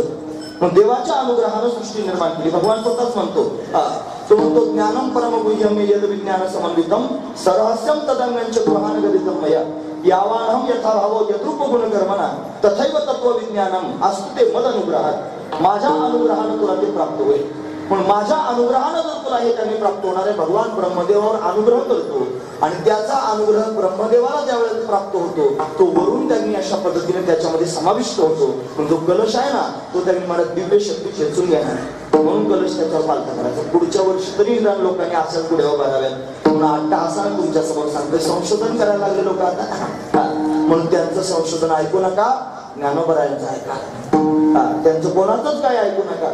त्यांना फक्त एकच टार्गेट आहे. त्यांचं टार्गेट म्हणजे फक्त धर्म बुडवायचा आहे. त्यांना धर्म शिल्लक राहू द्यायचं नाही. आज होळीविषयी त्यांनी लोकांनी सांगितलं, उद्या होळीविषयी सांगतील, परवा संक्रांतीविषयी सांगतील, तेरवा वड सावित्रीविषयी सांगतील, आणखी त्यांनी मला कोणकोणत्या सणांविषयी सांगतील आणि हिंदूंचे सगळे सण त्यांनी मोडकळीला आणतील. मग काय होईल या सगळ्या लोकांचं? म्हणून पोटात दुखतं म्हणून 2-5 मिनिटं तुमची घेतली. कोणी नाराज होऊ नका. माहिती महत्वाचं सांगतोय, गरजेचं सांगतोय. पण मनातले लोक संशोधन करायला आणि या संशोधनामध्ये आपण सगळेजण बळी जायला लागलो महाराज. आणि आपण सुद्धा त्यांनी महाराज कशालाही काय म्हणून गोवा लोक सांगायला लागले कीर्तनामधून कंबर बांधून हे गोवा लोकांनी सांगितलेलं क्लिप आहेत मला फिरतात कशाला त्यांची नावं मी तरी सांगायचं. मला तुम्ही सांगा, या संप्रदायामध्ये संभाजी राजांच्या नंतर निळोबाराय जन्माला आले. 23 वर्षानंतर आले निळोबाराय जन्माला. निळोबाराय आपला परिसर निळोबारायांचा. त्याच्यानंतर महिपती महाराज जन्माला, त्यांचा अवतार झाला. जाऊ दे, ते जुने संत आहे. त्याच्यानंतर जे सांगतो आता ज्या लोकांनी पाहिलं, तुम्ही गुरुजींना पाहिलं की नाही, धुंडा महाराजांना, कंधारकर महाराजांना, अजून त्यांनी आनंदभाऊ वैजापूरकरांना, भगवान शास्त्री धारोकरांना, गोपाळ शास्त्री गोरे महाराजांना, किती मोतीराम महाराज काकांना, किती मोठी मोठी माणसं ही सगळीची. कोंडाजी बाबा डेरे या सगळ्या लोकांना तुम्ही पाहिलं की नाही, एवढे अधिकारी पुरुष होते. या लोकांनी गुढ्या उभारल्या नसतील का? उभारले असतील की नाही? म्हणजे हे आता जे सांगणारे त्यांच्यापेक्षा जास्त हुशार आहेत का? अवश्यमूळ सुचता येत नाही. आणि लोकांचा धर्म बुडवायला लागले कशा करतो? कशाकरिता लोकांमध्ये या चुकीच्या संकल्पना पसरवायच्या? हे सगळं त्यांनी महाराज आविद्येचं कार्य आहे, त्याला भाव म्हणायचं. पण हाच भाव आहे. आणि या भावात सगळे जण कटाकळा खातायत. लोकांच्या समोर चुकीचं सांगून त्यांनी महाराज अशा पद्धतीनं लोकांची मन कलुषित करून टाकताय. हाच भाव आहे. आणि या भावामध्ये त्यांनी अडकले. आपण सर्वजण जीव मुद्द्यावर येतो. चला जाऊ दे, आलं कुठून तरी मध्ये, आता मी काय करू, त्याला माझ्या पोटात राहणारच नाही. इथून पुढे त्यांनी अशीच कीर्तन करावे लागतील मला. आणि इथून पुढे अशीच करता येतील मला, दुसरी करताच यायची नाही. वक्ते बाबासारखं होणार आहे आता मला जाणीव झाली त्याची. मी आता आजारी पडलोय त्याचं कारण सुद्धा तेच आहे, मला झोप येत नाही. न येण्याचं कारण एवढंच आहे. काय करू आता? कशा कशा पद्धतीने लोकांच्या समोर हे त्यांनी आज लोकांना देव आहे हे सिद्ध करून द्यायला त्यांनी मला फार जड जायला. लोकांना देवच सिद्ध होत नाही तर भक्ती परमात्म्याचा साक्षात्कार मग ते दिव्य कोण, मग जन्म मरण ते परंपरा केव्हा सांगायची? मोठी कठीण गोष्ट आहे महाराज. पण हे वादळ आहे, हे कलीचं वादळ आहे. पण कली त्याचं काम करतोय. म्हणून आपणही आपलं काम केलं पाहिजे. आपण आपल्या मुद्द्यावर स्थिर राहून चालत राहावं. आणि त्याने महाराज या धर्माला सांभाळावं. ब्राह्मण हे भगवंताचं मुख आहे, भगवंताला प्रिय आहे महाराज ब्राह्मण. म्हणून आपण आपल्या मुखातून ब्राह्मणाची निंदा कधीच करायची नाही.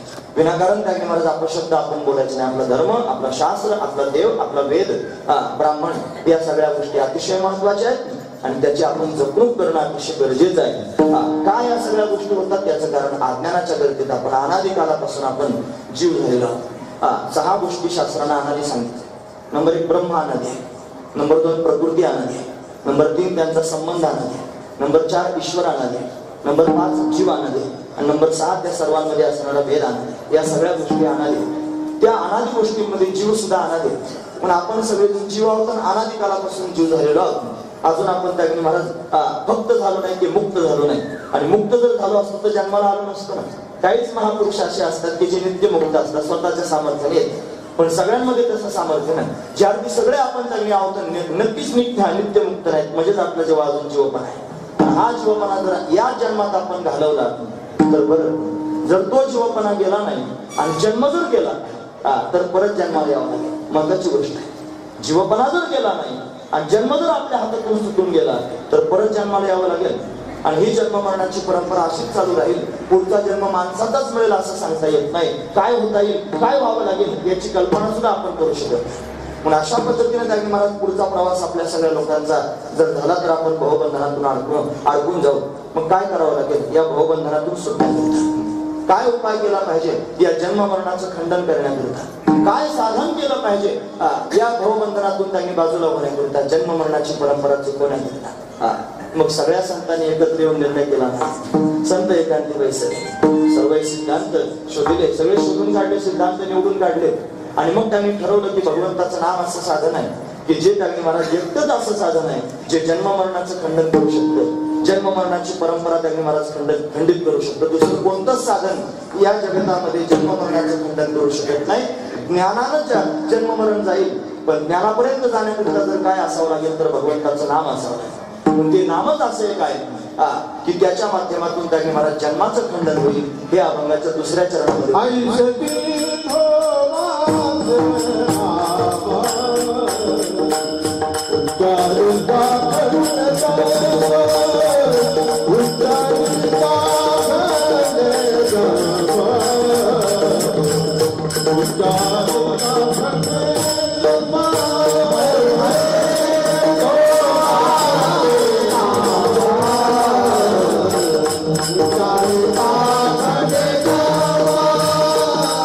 Bye.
परंपरेचं खंडन जर करायचं असेल तर असं कोणतं साधन आहे?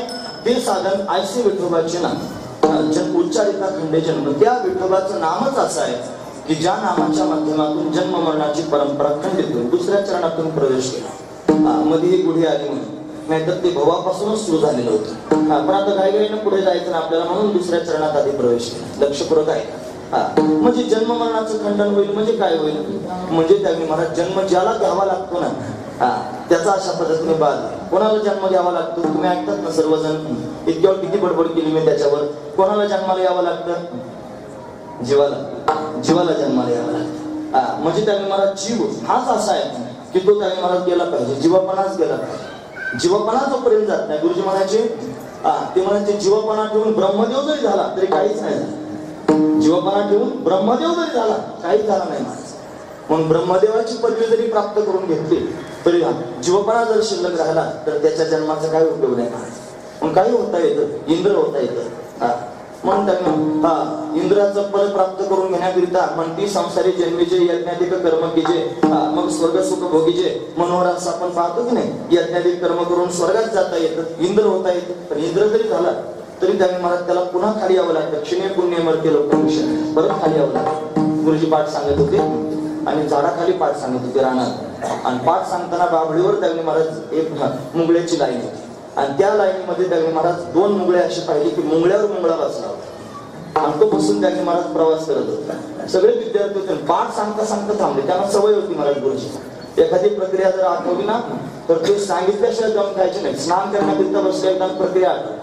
शिष्य बरोबर होतं, त्याला म्हणजे नंतर पाणी घाल, पहिलं वही कागद घेऊन वही कागद आणायला लावलं. जे आठवलं ते लिहून घे म्हणजे परत नाही आठवलं मग काय करू आता, लिहून घ्यायला लावायचं मला.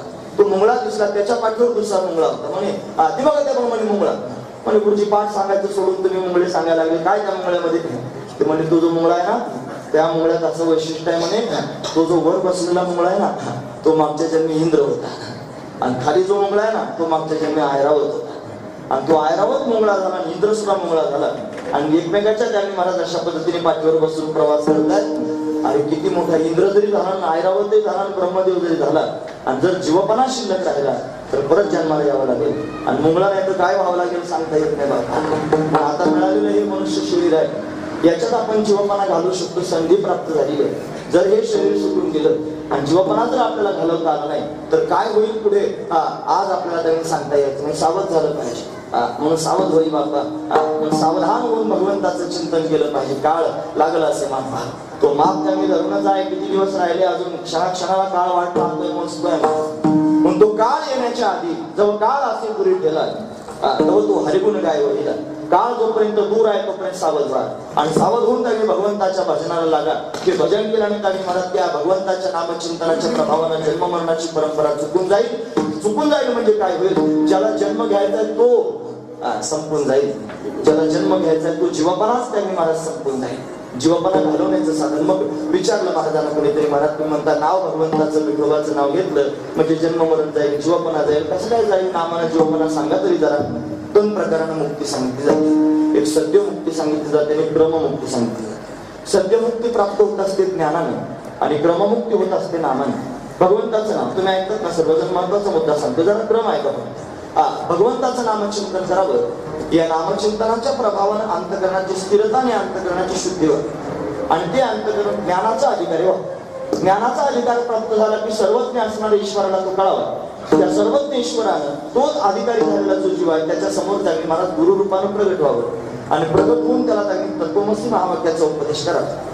श्री गुरूंनी उच्चारण केलेल्या महावाक्याचा श्रोत्राशी संबंधरूप प्रथम श्रवण हेच अपरोक्ष ज्ञानास हेतू आहे. या नियमाने त्यांनी मला श्री गुरूंनी तत्वबोध प्राप्त करून दिला की त्याला कळतं की मी सच्चिदानंद स्वरूप आहे आणि या भूमिकेत त्यांनी जाऊन तो उतरतो आणि त्या सच्चिदानंदत्वाच्या अभिमानाला सुद्धा टाकून देतो आणि दृढ अपरोक्ष ब्रह्मज्ञान त्याच्या अंतकरणात स्थिर होतं आणि मग त्याचा जीवपणा संपून जातो. हे जीवपणा संपण्याचं कारण म्हणजे ज्ञानाच्या माध्यमातून मोक्षापर्यंत जाणे. तर ज्ञान हे आवांतर प्रयोजन फल आहे आणि मोक्ष हे परम प्रयोजन फल आहे. म्हणून त्यांनी मोक्षापर्यंत जर जायचं असेल तर ज्ञानाची गरज आहे, ज्ञानापर्यंत जायचं असेल तर अधिकाराची गरज आहे आणि अधिकारी व्हायचं असेल तर भगवंताच्या नामाची गरज आहे. पण भगवंताच्या नामानं अधिकार प्राप्त होतो आणि त्या अधिकार झाल्यानंतर सर्वज्ञ ईश्वर गुरु रूपाने येतो, आपणच देव होय गुरु. आणि मग तो त्यांनी महाराज महावाक्याचा उपदेश करतो. महावाक्य असं आहे, वेदामध्ये जे वाक्य आहेत ना त्याला केवळ वाक्य म्हणतात. त्यात दोन प्रकार आहेत, एक अवांतर वाक्य आणि एक महावाक्य. अवांतर वाक्य म्हणजे काय, ज्या वाक्यामध्ये फक्त जीव स्वरूपाचं किंवा फक्त परमात्मा स्वरूपाचं वर्णन केलेलं आहे त्या वाक्याला अवांतर वाक्य म्हणायचं. आणि ज्या वाक्यामध्ये जीव परमात्म्याची एकता वर्णन करून सांगितली त्याला महावाक्य म्हणायचं. म्हणून महावाक्याच्या माध्यमातून त्यांनी महाराज त्याला बोध प्राप्त करून दिला जातो. आणि या बोधाने त्यांनी महाराज काय होतं तर त्याचा जीवपणा संपून जातो. आणि जीवपणा संपला म्हणजे काय होतं तर त्याला त्यांनी अशा पद्धतीने जन्माला यायचं कारण नाही. म्हणून त्यांनी भगवंताचं नाम आयसे विठोबाचे नाम उच्चारिता खंडे जन्म, जन्म मरणाची परंपरा खंडित होते. का बरं, त्याचं कारण जीवपणा नावाचा जो रोग आहे हा रोगच निघून जातो. त्या जीवपणा नावाच्या रोगालाच भवरोग म्हणतात आणि तो त्यांनी संपून जातो. पण केव्हा त्यांनी संपेल खरं दृढ अपरोक्ष ज्ञान केव्हा होईल, सहजासहजी होत नाही म्हणतात. काही कर्माची शृंखला आहे त्याच्याबद्दल. असं आहे, ज्या वेळेला स्वरूपाचं ज्ञान आपल्याला प्राप्त होतं त्या आणि दृढ अपरोक्ष ज्ञान होतं त्यावेळेला तो शेवटचा जन्म असतो. शेवटचा जन्म असतो, शेवटच्या जन्मातच ते ज्ञान प्राप्त होऊ शकतं. एखाद्या माणसाचं प्रारब्ध 10 जन्माचं आणि 10 जन्मामध्ये 5व्या जन्मातच त्याला ज्ञान झालं, मग तो मुक्त होईल का, होणार नाही माणूस. कारण अजून त्यांनी पुढचे जन्म त्याला भोगायचे राहिले 5. मग त्याला ज्ञान तर 5व्या जन्मातच झालं, तिथून पुढचे 5 जन्म राहिले. मग काय होईल, त्याच्याजवळ असणारं ज्ञान अदृढ राहील, दृढ होणार. त्याला परत जन्माला यावं लागेल. जन्माला आल्यानंतर परत त्याला ज्ञान प्राप्त होईल, पण तरी मुक्त व्हायचं नाही, शेवटच्या जन्मात मुक्त होईल. ज्या दिवशी ज्ञान झालं स्वरूपाचं त्या दिवशी काय होईल ते ऐका. तुम्ही ऐकतात ना सर्वजण, मी महत्वाचा मुद्दा सांगतो. ज्या दिवशी श्रीगुरूंच्या मुखातून ज्ञान प्राप्त होईल त्या दिवशी संचित जळून जाईल महाराज एका क्षणात. ज्ञानाग्नीत सर्व कर्मानी भस्मसात गुरु ते अर्थात. ज्ञानाच्या अग्नीमध्ये त्यांनी सगळी कर्म जळून जातात. या नियमानं संचित कर्म जळून जाईल. त्यानं पुढे केलेले जे कर्म आहेत ते कर्म त्याला लागू होणार नाहीत. भरजीत बीज नाही. जसं भाजलेलं बीज जर आपण शेतात नेऊन पेरायला सुरुवात केली तर ते बी उगवत नाही. तसं त्यांनी महाराज ज्ञान झाल्यानंतर तुका म्हणे आम्ही झालो आम्ही रूप आणि लागून पाप पुण्याला, म्हणजे कर्म त्याला पुढे लागू होत नाही. म्हणजे भरजीत बीज नाही ना, त्याला क्रियामान कर्म लागू होत नाही. मग राहता राहील काय, त्याचा असणारा प्रारब्धाचा भोग. आणि तो भोग त्यांनी महाराज त्याला भोगावाच लागेल. पण भोग भोगत असताना सुद्धा त्याच्या ठिकाणी ज्ञान आहे, मी आत्मा आहे. तो मी करता म्हणत नाही, मी भोगता म्हणत नाही. म्हणून एका जनार्दनी भोग प्रारब्धाचा आणि हरिकृपे त्याचा नाश असं म्हणत असताना लोक शंका घेतात की संचित जर ज्ञानानं जळून जातं, क्रियामान जर लागत नाही आणि प्रारब्ध शब्द त्यांनी वापरला, प्रारब्ध भोगावंच लागतं, मग हरिकृपे त्याचा नाश झाला कसा. नाश झाला म्हणत असतानाच तात्पर्य एवढंच आहे की तो स्वतःला तो भोगणारा समजतच नाही. तो त्यांनी महाराज भोगत असतो, पण बाधित अंगवृत्तीने त्याचे सगळे व्यवहार घडत असतात. तो साक्षी रूपाने तसाच राहतो, कुटस्थ रूपाने राहतो. कुटस्थ म्हणजे काय, कुटस्थ शब्दाचा अर्थ होतो आयरन. आयरन जेव्हा त्यांनी महाराज घन घातल्यानंतर लोहार त्याच्यावर हातोडा मारतो ना, त्याच्यावर अनेक प्रकारचे लोखंडाचे अवजार तयार केले जातात. आणि सोनाराची पण आयरन असते, त्याच्यावर अलंकार घडवले जातात. 1000 अलंकार घडले जातात आयरनीवर, पण तिला तपासच नसतो महाराज काय काय घडले, किती मात्र कशीच असते. तसा आत्मा आहे मी या भूमिकेत जर राहिला तर हजारो कर्म त्याच्या हाताने जरी घडत असतील तरी त्याला ते लागू होत नाहीत. महत्वाची गोष्ट आहे, अशी कुटस्थ अवस्था आहे. या कुटस्थ भूमिकेत आहे तो त्यागी महाराज आत्मस्वरूपावर आरूढ झालेला. झाली संध्या संदेह माझा गेला आणि आत्मा राम हृदय प्रगट या भूमिकेत आहे तो. म्हणून त्याला त्यागी महाराज मी करता मी भोगता म्हणत नसल्या कारणाने सुखदुःखाचे हेलकावे त्याला बसत असले तरी सुद्धा तो त्याला मानत नाही. महत्वाची गोष्ट या न्यायाने जर आपण पाहायचा प्रयत्न केला तरी एका हरिकृपे त्याचा नाश झाला असं लागतं. म्हणून तर काय होतं, या भगवंताच्या नामानं ज्ञान होतं आणि ज्ञानानं जीवपणा जातो. जीवपणा नावाचा रोग आहे, त्याला भवरोग म्हणतात. हा भवरोग त्यांनी महाराज अशा पद्धतीने तुटून जातो, भवबंधन अशा पद्धतीने तुटून जातं. आणि हे तुटून त्यांनी महाराज संचित क्रियामाने प्रारब्धाचा जो भोग आहे तो सुद्धा या नामाच्या प्रभावाने त्यांनी महाराज अशा पद्धतीने संपून जातो. आणि मग तो त्यांनी महाराज त्याच्या स्वरूपाच्या स्थितीमध्ये आरूढ होतो. हे सगळं करण्याकरिता कारणीभूत जर कोण असेल तर भगवंताचं नामच आहे. पण या नामाच्या प्रभावाने त्यांनी महाराज त्याचं जन्ममरण थांबतं. म्हणजे काय होतं, सगळ्यात आधी त्याचा भवरोग तुटून जातो आणि त्याच्यानंतर त्यांनी महाराज त्याची जन्ममरणाची परंपरा शृंखला संपून जाण्याकरिता कारणीभूत असणारं जे त्यांनी महाराज कर्म आहे ते कर्म सुद्धा अशा पद्धतीने संपून जातं. हेच महत्वाची गोष्ट अभंगाच्या पहिल्या चरणात.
संचित क्रियामान भोग शब्द म्हणत असताना प्रारब्ध डोळ्यासमोर घ्यायचे. म्हणून भगवंताचं नाम असं आहे की ज्या नामाच्या प्रभावानं भवरोगच सुटून जातो. ते भवरोग संचित त्यागणी महाराज जळून जातं, क्रियामान कर्म लागू होत नाही.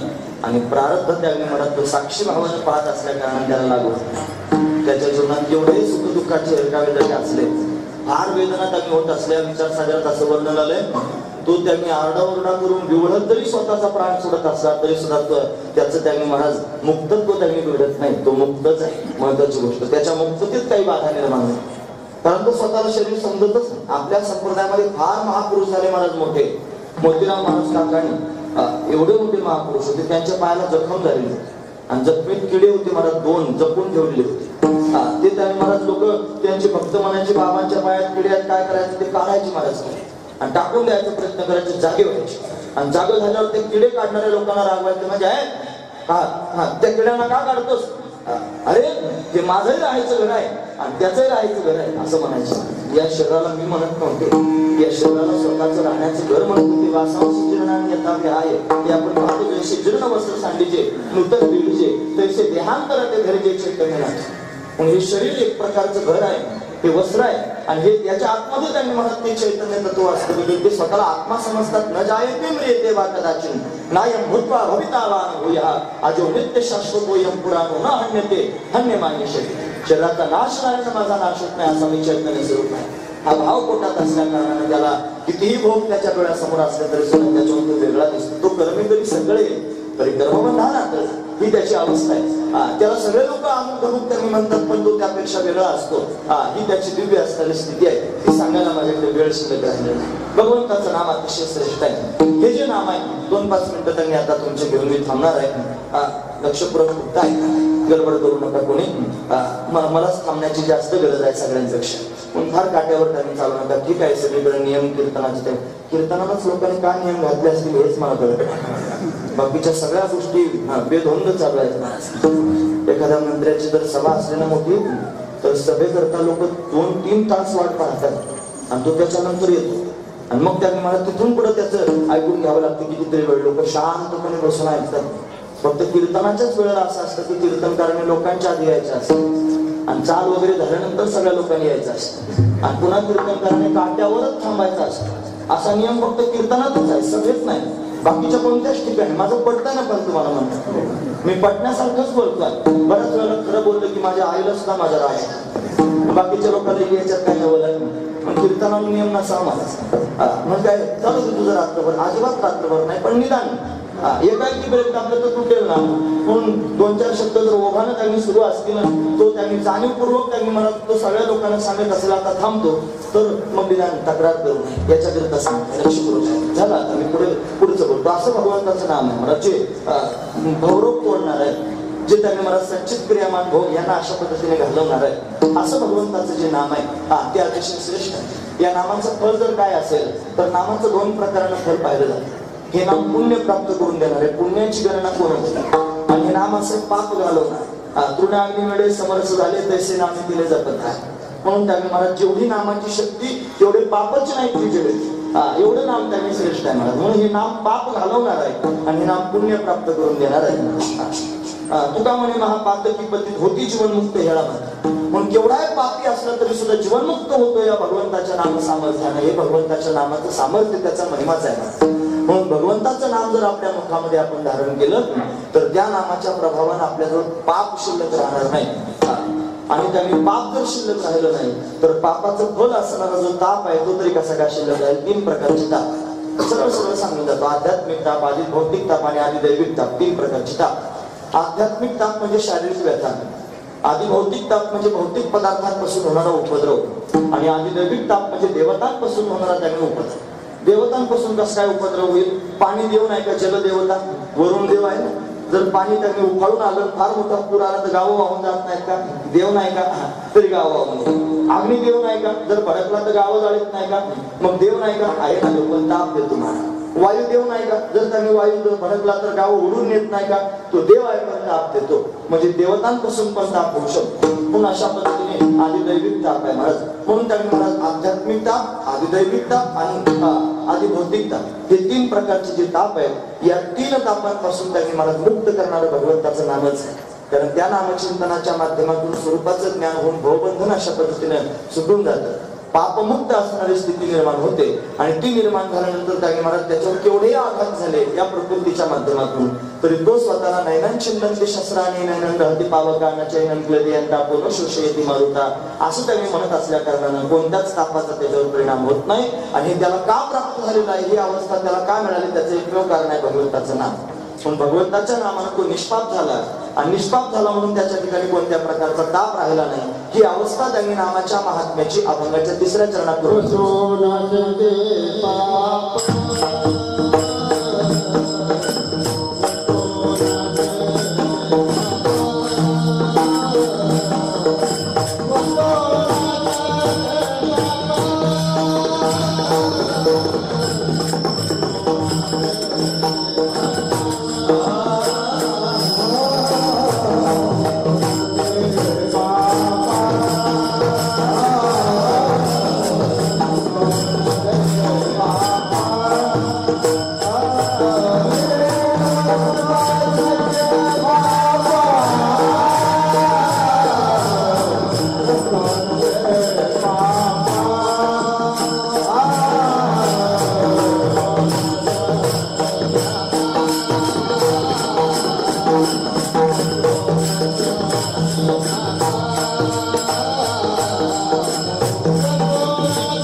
हे सगळे आजाराचेच लक्षण आहे. ताप येणं, रोग होणं हे सगळे आजार आहेत. आणि हे घालवण्याकरता डॉक्टरची गरज पडते.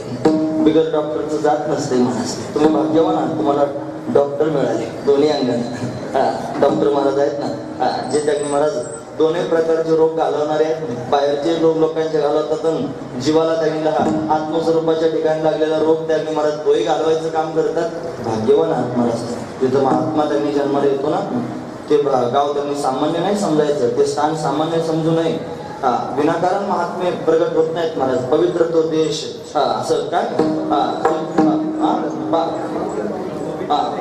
पवित्र ते कुड पावन तो देश, जेथे हरीचे दास जन्म घेतला. म्हणून त्यांनी श्रेष्ठ आहे महाराज, ही भूमीच महत्वाची आहे. पण असे डॉक्टर तुमच्याकडे आहेत जे अतिशय श्रेष्ठ आहेत महाराज. सगळ्या संप्रदायामध्ये त्यांचा तेवढा त्यांनी असणारा अधिकार आहे. म्हणून अशी निष्काम सेवा सगळ्यांच्या जीवनामध्ये प्राप्त व्हावी. भगवंताचं चिंतन त्यांनी मनात बनावं, रोग घालवण्याची क्षमता प्राप्त होते. पण हा त्यांनी भवरोगच आहे आणि हा त्यांनी ताप आहे. हे सगळं घालवायचं जर असेल तर औषध दिलं पाहिजे. औषध आहे नाम. आणि कोण देते हे औषध? ते नाम देणारे संत रूपी डॉक्टर आहेत. आणि ते त्यांनी मला असं औषध देतात, औषध देऊन त्यांनी अशा पद्धतीने रोग घालवतात. आणि त्या नामरूपी औषधाने त्यांनी पाप राहत नाही, ताप राहत नाही. आणि या सगळ्या गोष्टी त्यांनी जातात. गोष्ट खरी आहे. का जातात त्याचं कारण त्यांनी म्हणत कार्याचा नशे सगळं कार्य आहे. आणि याला कारण जर कोण असेल तर त्यांनी म्हणत ती माया आहे. या मायारूपी कारणामुळे त्यांनी मला जे सगळं कार्य केला. हे पण मोक्ष शब्दाची व्याख्या ऐकत असताना लोक एक व्याख्या काय माहिती? आध्यात्मिक दुःखाची निवृत्ती, परमानंद सुखाची प्राप्ती याच नाव आहे मोक्ष. ही ढोबळ मानवाने सांगितलेली व्याख्या. याच्यापेक्षा एक व्याख्या आहे म्हणत. काय व्याख्या आहे? कारण सवर्तमान जगताची निवृत्ती आणि ब्रह्मस्वरूपाची प्राप्ती याच नाव आहे मोक्ष. कारण सवर्तमान म्हणजे काय? काय कारण आहे या संपूर्ण जगताला प्रतीती या भव सागराला, भव नदीला, भवबंधनाला प्रतीती यायला कारण काय हे पाहिलं पाहिजे. या संचित क्रियामान भोगाला कारण काय हे पाहिलं पाहिजे. या पाप तापाला कारण काय हे पाहिलं पाहिजे. या जन्म मरणाला कारण काय हे पाहिलं पाहिजे. या सगळ्याचं कारण जर काय असेल तर ती अविद्या, ती मायाच आहे. पण ती माया जर गेली तर बाकीचं सगळं त्यांनी आपोआप निघून जाईल. म्हणजे कारणाच्या नाशाने त्यांनी अशा पद्धतीनं कार्याचा नाश होत नाही. ती त्याला कारण आहे. उपादान कारणाच्या नाशाने कार्याचा नाश होत असतो. पण ती मायाच कारणीभूत आहे. ती गेली रे गेली की सगळं आपोआप निघून जाईल. म्हणून भगवंताच्या नामाच्या प्रभावाने त्यांनी हे मूळ कारण असणारी जी माया, ती मायाच त्याच्या समोर त्यांनी दिसत नाही. आणि ती जर त्यांनी त्याला दिसत असेल बाधित अनुभूतीनं तरी सुद्धा त्यांनी मला ती माया ती अशी आहे जिला सतही म्हणता येत नाही, असतही म्हणता येत नाही. स्वतःहून विलक्षण अनिर्वचनीय आहे महाराज. सत्य म्हणावं तर सत्य म्हणजे काय? ज्याचं तिन्ही काळात बाध होत नाही त्याला सत्य म्हणतात. आणि असत म्हणजे काय? ज्याची तिन्ही काळात प्रतीती येत नाही त्याला असत म्हणतात. मग सत म्हणायला गेलं तर ब्रह्मज्ञान त्याच्यावर दिसत नाही. आणि असत जर म्हणावं तर तिचं कार्य प्रतीकेला येते. हे सगळं जगत दिसतं. म्हणजे सत म्हणता येत नाही, असत म्हणता येत नाही. मग स्वतःहून विलक्षण, असताहून विलक्षण, स्वतःहून विलक्षण अनिर्वचनीय मिथ्या असणारी ती माया. आणि ही माया त्या महात्म्याच्या दृष्टीने त्याला त्यांनी अशा पद्धतीनं मिथ्या रूपानं प्रतीकेला येते. जसं त्यांनी मृगजळाला पाहणारे 3 असतात की नाही, त्याच्यामध्ये हरणाला मृगजळ खरं वाटतं. 3 पाहणारे, हरण पाहतो, सामान्य माणूस पाहतो, ज्याच्यामुळे ते दिसतं तो सर्वांचा साक्षी असणारा सूर्य सुद्धा पाहतो. तो साक्षी देव आहे ना, महत्वाची गोष्ट आहे. पण तिघांना 3 रूपानं दिसतं. हरणाला मृगजळ खरं वाटतं, सामान्य माणसाला मृगजळ खोटं वाटतं. जर खोटं वाटत असतं तर त्यानं खरं वाटत असतं त्यानं साडी केळी लावल्या नसत्या का? म्हणून त्यांनी महाराज मृगजळ त्याला खोटं वाटतं माणसाला. आणि ज्याच्यामुळे दिसतं, सर्वज्ञ असणार, सर्व साक्षी असणारा जो सूर्य, त्या सूर्याला ते दिसतच नाही. हे जसं आहे की नाही, तसं आज्ञानी जीवाला जगत खरं वाटतं. साधक मुमुक्षु त्यांनी जिज्ञासूला शास्त्र श्रवणानं ते खोटं वाटतं. आणि महापुरुषांना अशी दिव्य स्थिती निर्माण झालेली असते की त्यांना जगत नावाची गोष्ट दिसतच नाही. म्हणून जगत त्यांनी पूर्णपणे त्यांच्या दृष्टीने नाहीसं होतं, त्यांना परमात्माच दिसतो. हा त्यातला भाव आहे. म्हणून त्या महापुरुषांना भगवंताच्या नामाने हे सामर्थ्य प्राप्त झालं कारणानं की त्या मायेच्या प्रभावात दिसत जरी असले तरी ती माया त्यांना बाधत नाही. त्यांची दासी होऊन त्यांच्या पायाला लागते अभंगाची शेवट.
दासी लागे पाया, माया दासीहून पायाला लागते. हे कोणाचं सामर्थ्य आहे? भगवंताचं नाम. हे आयसे विठोबाचे नाम हे जे आहे ना पूर्वार्ध, हे सगळ्या ठिकाणी लावायचं. तुटे अवरोग आयसे विठोबाचे नाम, संचित क्रियामान भोग तुटे आयसे विठोबाचे नाम, वसो न शके पाप आयसे विठोबाचे नाम, जाय विविध ताप आयसे विठोबाचे नाम, माया होय दासी लागे पाया ऐसे विठोबाचे नाम. हे विठोबाचं नाम असं आहे. एवढ्या रोगांना अशा पद्धतीने घालवतं म्हणून श्रेष्ठ असणार हे नाम आहे. त्या नामाचं चिंतन सगळ्यांनी केलं पाहिजे. म्हणून अट्टहासानं त्यांनी महाराज नामाचा महिमा साधू संत जगाच्या समोर वर्णन करून सांगतात. आज पहिला दिवस आहे म्हणून नामावर चिंतन करावं. आरंभे आवडी आधार आले नाम म्हणून नामावर चिंतन करण्याचा प्रयत्न केला. तासभरात त्यांनी आपल्याला जेवढं मोडकं तोडकं नामाविषयी बोलता येईल तेवढं बोलण्याचा निश्चितच प्रयत्न केला. वेळ आता फार जास्त होऊन गेली नाही. जवळजवळ 15 मिनिटं आपले निर्धारित वेळेपेक्षा जास्त झाले म्हणून आता आपण आता थांबणारच आहोत. मध्यंतरीच्या बोलण्यामध्ये जरा थोडं परखड बोलणं तुम्हाला ऐकायला मिळालं. संस्कृतीविषयी, धर्माविषयी. हे पाहते फक्त मी एकट्यानं बोलायचं नाही. जर तुम्ही आता मूग गिळून या सगळ्या लोकांचं ऐकत राहाल तर भवितव्य फार वाईट आहे. मी त्यावेळी तुम्हाला चेतावणी देतोय सगळ्या लोकांनी, लक्षपूर्वक आहे. पण फार वाईट आहे. मी एकट्यानं त्यांनी बोलण्याची गरज नाही, सगळ्यांनी बोलायची गरज. सगळ्या महाराज लोकांच्या चरणावर मस्तक ठेवून विनंती करतो. जेवढे जेवढे बोलणारे सगळ्या लोकांच्या समोर सांगणारे आहेत ना, या सगळ्या लोकांनी महाराज स्वतःचा धर्म सांगा. तो त्यांनी महाराज टिकवण्याचा प्रयत्न करा. तो जगाच्या समोर मांडा. आपण तरी आपली संस्कृती अशीच टिकून ठेवायची साधू संतांनी जोपासली. त्याच्यातला थोडा भाव बघा, त्यातलं विज्ञान आधी तपासा, मग त्यांनी या सगळ्या गोष्टी सांगा. म्हणून एकच गुढी आता सध्या गुढीच्या दुसऱ्या दिवशी त्यांनी बातमी फिरायला लागली की आम्ही प्रयत्न करून त्यांनी आता गुढ्या बंद केल्या. 60% लोकांनी गुढ्या उभारल्या. पुढच्या वर्षी 80% उभारणार नाही आणि त्याच्या पुढच्या वर्षी गुढी नावाची परंपराच बंद करून टाकू. छाती ठोकपणे त्यांनी लोकांना सांगितलं आणि हे करणारे आपण आहोत महाराज. म्हणून माझी विनंती आहे सगळ्यांच्या चरणावर मस्तक करून विनंती करतो की सांभाळा. त्यातला भाव आधी जाणून या येणारच वर्ष आहे आपल्याला. ते त्यांनी महाराज फक्त सुखच घेऊन येईल का? काय वाटतं सगळ्यांना? त्याच्यामध्ये दुःख सुद्धा येऊ शकतं ना. अचानक जर दुःख आलं तर सहन करणं शक्य आहे का? पण आधी जर त्यांनी तुम्हाला सूचना मिळाली दुःखाची तर आपण माणूस सहन करू शकतो. एकदम जर सांगितलं तर माणसाला घोटाळा होण्याची दाट शक्यता असते. म्हणून सुख आणि दुःख या दोन्ही गोष्टींची अंतःकरणामध्ये आधीच तयारी करून ठेवणं आणि त्याचा स्वीकार करणं म्हणजे आनंदाचं जीवन जगता येतं. या गुढीमध्ये 2 विषम गोष्टी पाहायला मिळाल्या. पालथा तांब्या घालणं, अशुभ दिसणं, नवे वस्त्र लावणं हे शुभ दिसणं. शुभ अशुभ एकत्र आहे की नाही? त्याच्यात कडुलिंबाचा पाला हा कडू आहे, गाठी लावलेली आहे गोड. कडू आणि गोड एकत्र केलेला आहे की नाही? तसे भविष्यात येणारे पुढच्या वर्षभरात त्यांनी येणारे सगळेच त्यांनी आपल्या जीवनातले प्रसंग चांगले आणि वाईट करून केले. म्हणून या दोन्ही प्रकारच्या प्रसंगांना सामोरं जाण्याकरिता ते प्रतीक आहे महाराज साधू संतांनी त्याला प्रतीक रूपाने स्वीकारले. पण असा त्यातला भाव आहे की त्यातलं विज्ञान जाणून घेतलं पाहिजे. याच्याकरिता तुमच्या समोर मी बोलण्याचा प्रयत्न केला. म्हणून त्यांनी महाराज मीच बोलायचं असं नाही. तिथून पुढे फार सुंदर सुंदर अधिकारी असणारे वक्ते आपल्या समोर बोलायला येणार आहेत. ते तर आपल्या समोर निश्चितच त्यांनी बोलतील. आपणही त्यांनी सगळ्यांच्या समोर अशा पद्धतीने त्यांनी आपला धर्म सांगण्याचा प्रयत्न केला. चुकीचं काही तुमच्या समोर आम्ही सांगत नाही. वस्तुस्थिती आहे तीच त्यांनी सांगतो. म्हणून भगवंताचं नाम हे चिंतन, हा सप्ताह हे सगळंचे सगळं चित्र आहे महाराज. आणि हे चित्र त्यांनी महाराज ज्याच्यावर रेखाटलं जातं ती जी भिंत आहे ना, ती भिंत आहे धर्माची. धर्म ही भिंत आहे आणि धर्मरूपी भिंतीवर त्यांनी महाराज हे चित्र आपण रेखाटतो. हा सप्ताह, हा सोहळा, हे पारायण, हे कीर्तन, हे उपक्रम, हे सगळे चित्र आहेत महाराज. कशावर रेखाटलेले चित्र आहेत? ते भिंतीवर, धर्माच्या भिंतीवर. म्हणून चित्र तोपर्यंत राहील जोपर्यंत भिंत चांगली आहे. पण फक्त चित्र सांभाळू नका, भिंत सांभाळा. जर भिंतच पडून गेली तर कोणाला चित्र दाखवायला, कुठे सप्ताह कराल? गावगाव बातम्या पसरतात, पेपरलाच बातमी होती, गावकऱ्यांनी ठराव पास केला, सप्ताहच बंद करून द्या. की मला याच्यात लाखो रुपये खर्च होतात. वाचली की मी बऱ्याच लोकांनी वाचले असेल माझे. सप्ताहच बंद करून टाकला. अरे अशी अवस्था आता यायला लागली. मग आता बोलायची गरज आहे की नाही म्हणून बोलतो. म्हणून 2-5 मिनिटं कीर्तनातले त्यांनी कीर्तन करायला घेतलेच पाहिजे महाराज या मुद्द्यावर. आणि या मुद्द्यावर बोलून सगळ्या लोकांना जागं केलं पाहिजे, जागं करण्याची गरज आहे. म्हणून त्यांनी मला जागं केलं पाहिजे. भगवंताच्या नामाचा महिमा आपण ऐकला, पण नाम त्यांनी मला ज्याच्यात सांगितलं जातं त्याचं नाव आहे धर्म. तो धर्मही सांभाळला पाहिजे. म्हणून साधू संत येतात त्यांनी वाढावे सुख भक्ती भाव धर्म आणि कुळाचरणामध्ये विठ्ठलाचे हे करण्याकरिताच त्यांचं प्राकट्य आहे आणि ते वाढवण्याकरिताच अशा पद्धतीने येतात. म्हणून ज्यांनी या नामाचा महिमा आपल्या समोर मोठ्या प्रेमानं वर्णन करून सांगितला, मोठ्या प्रेमानं त्यांचं चिंतन करून या थांबूया. ज्ञानेश्वर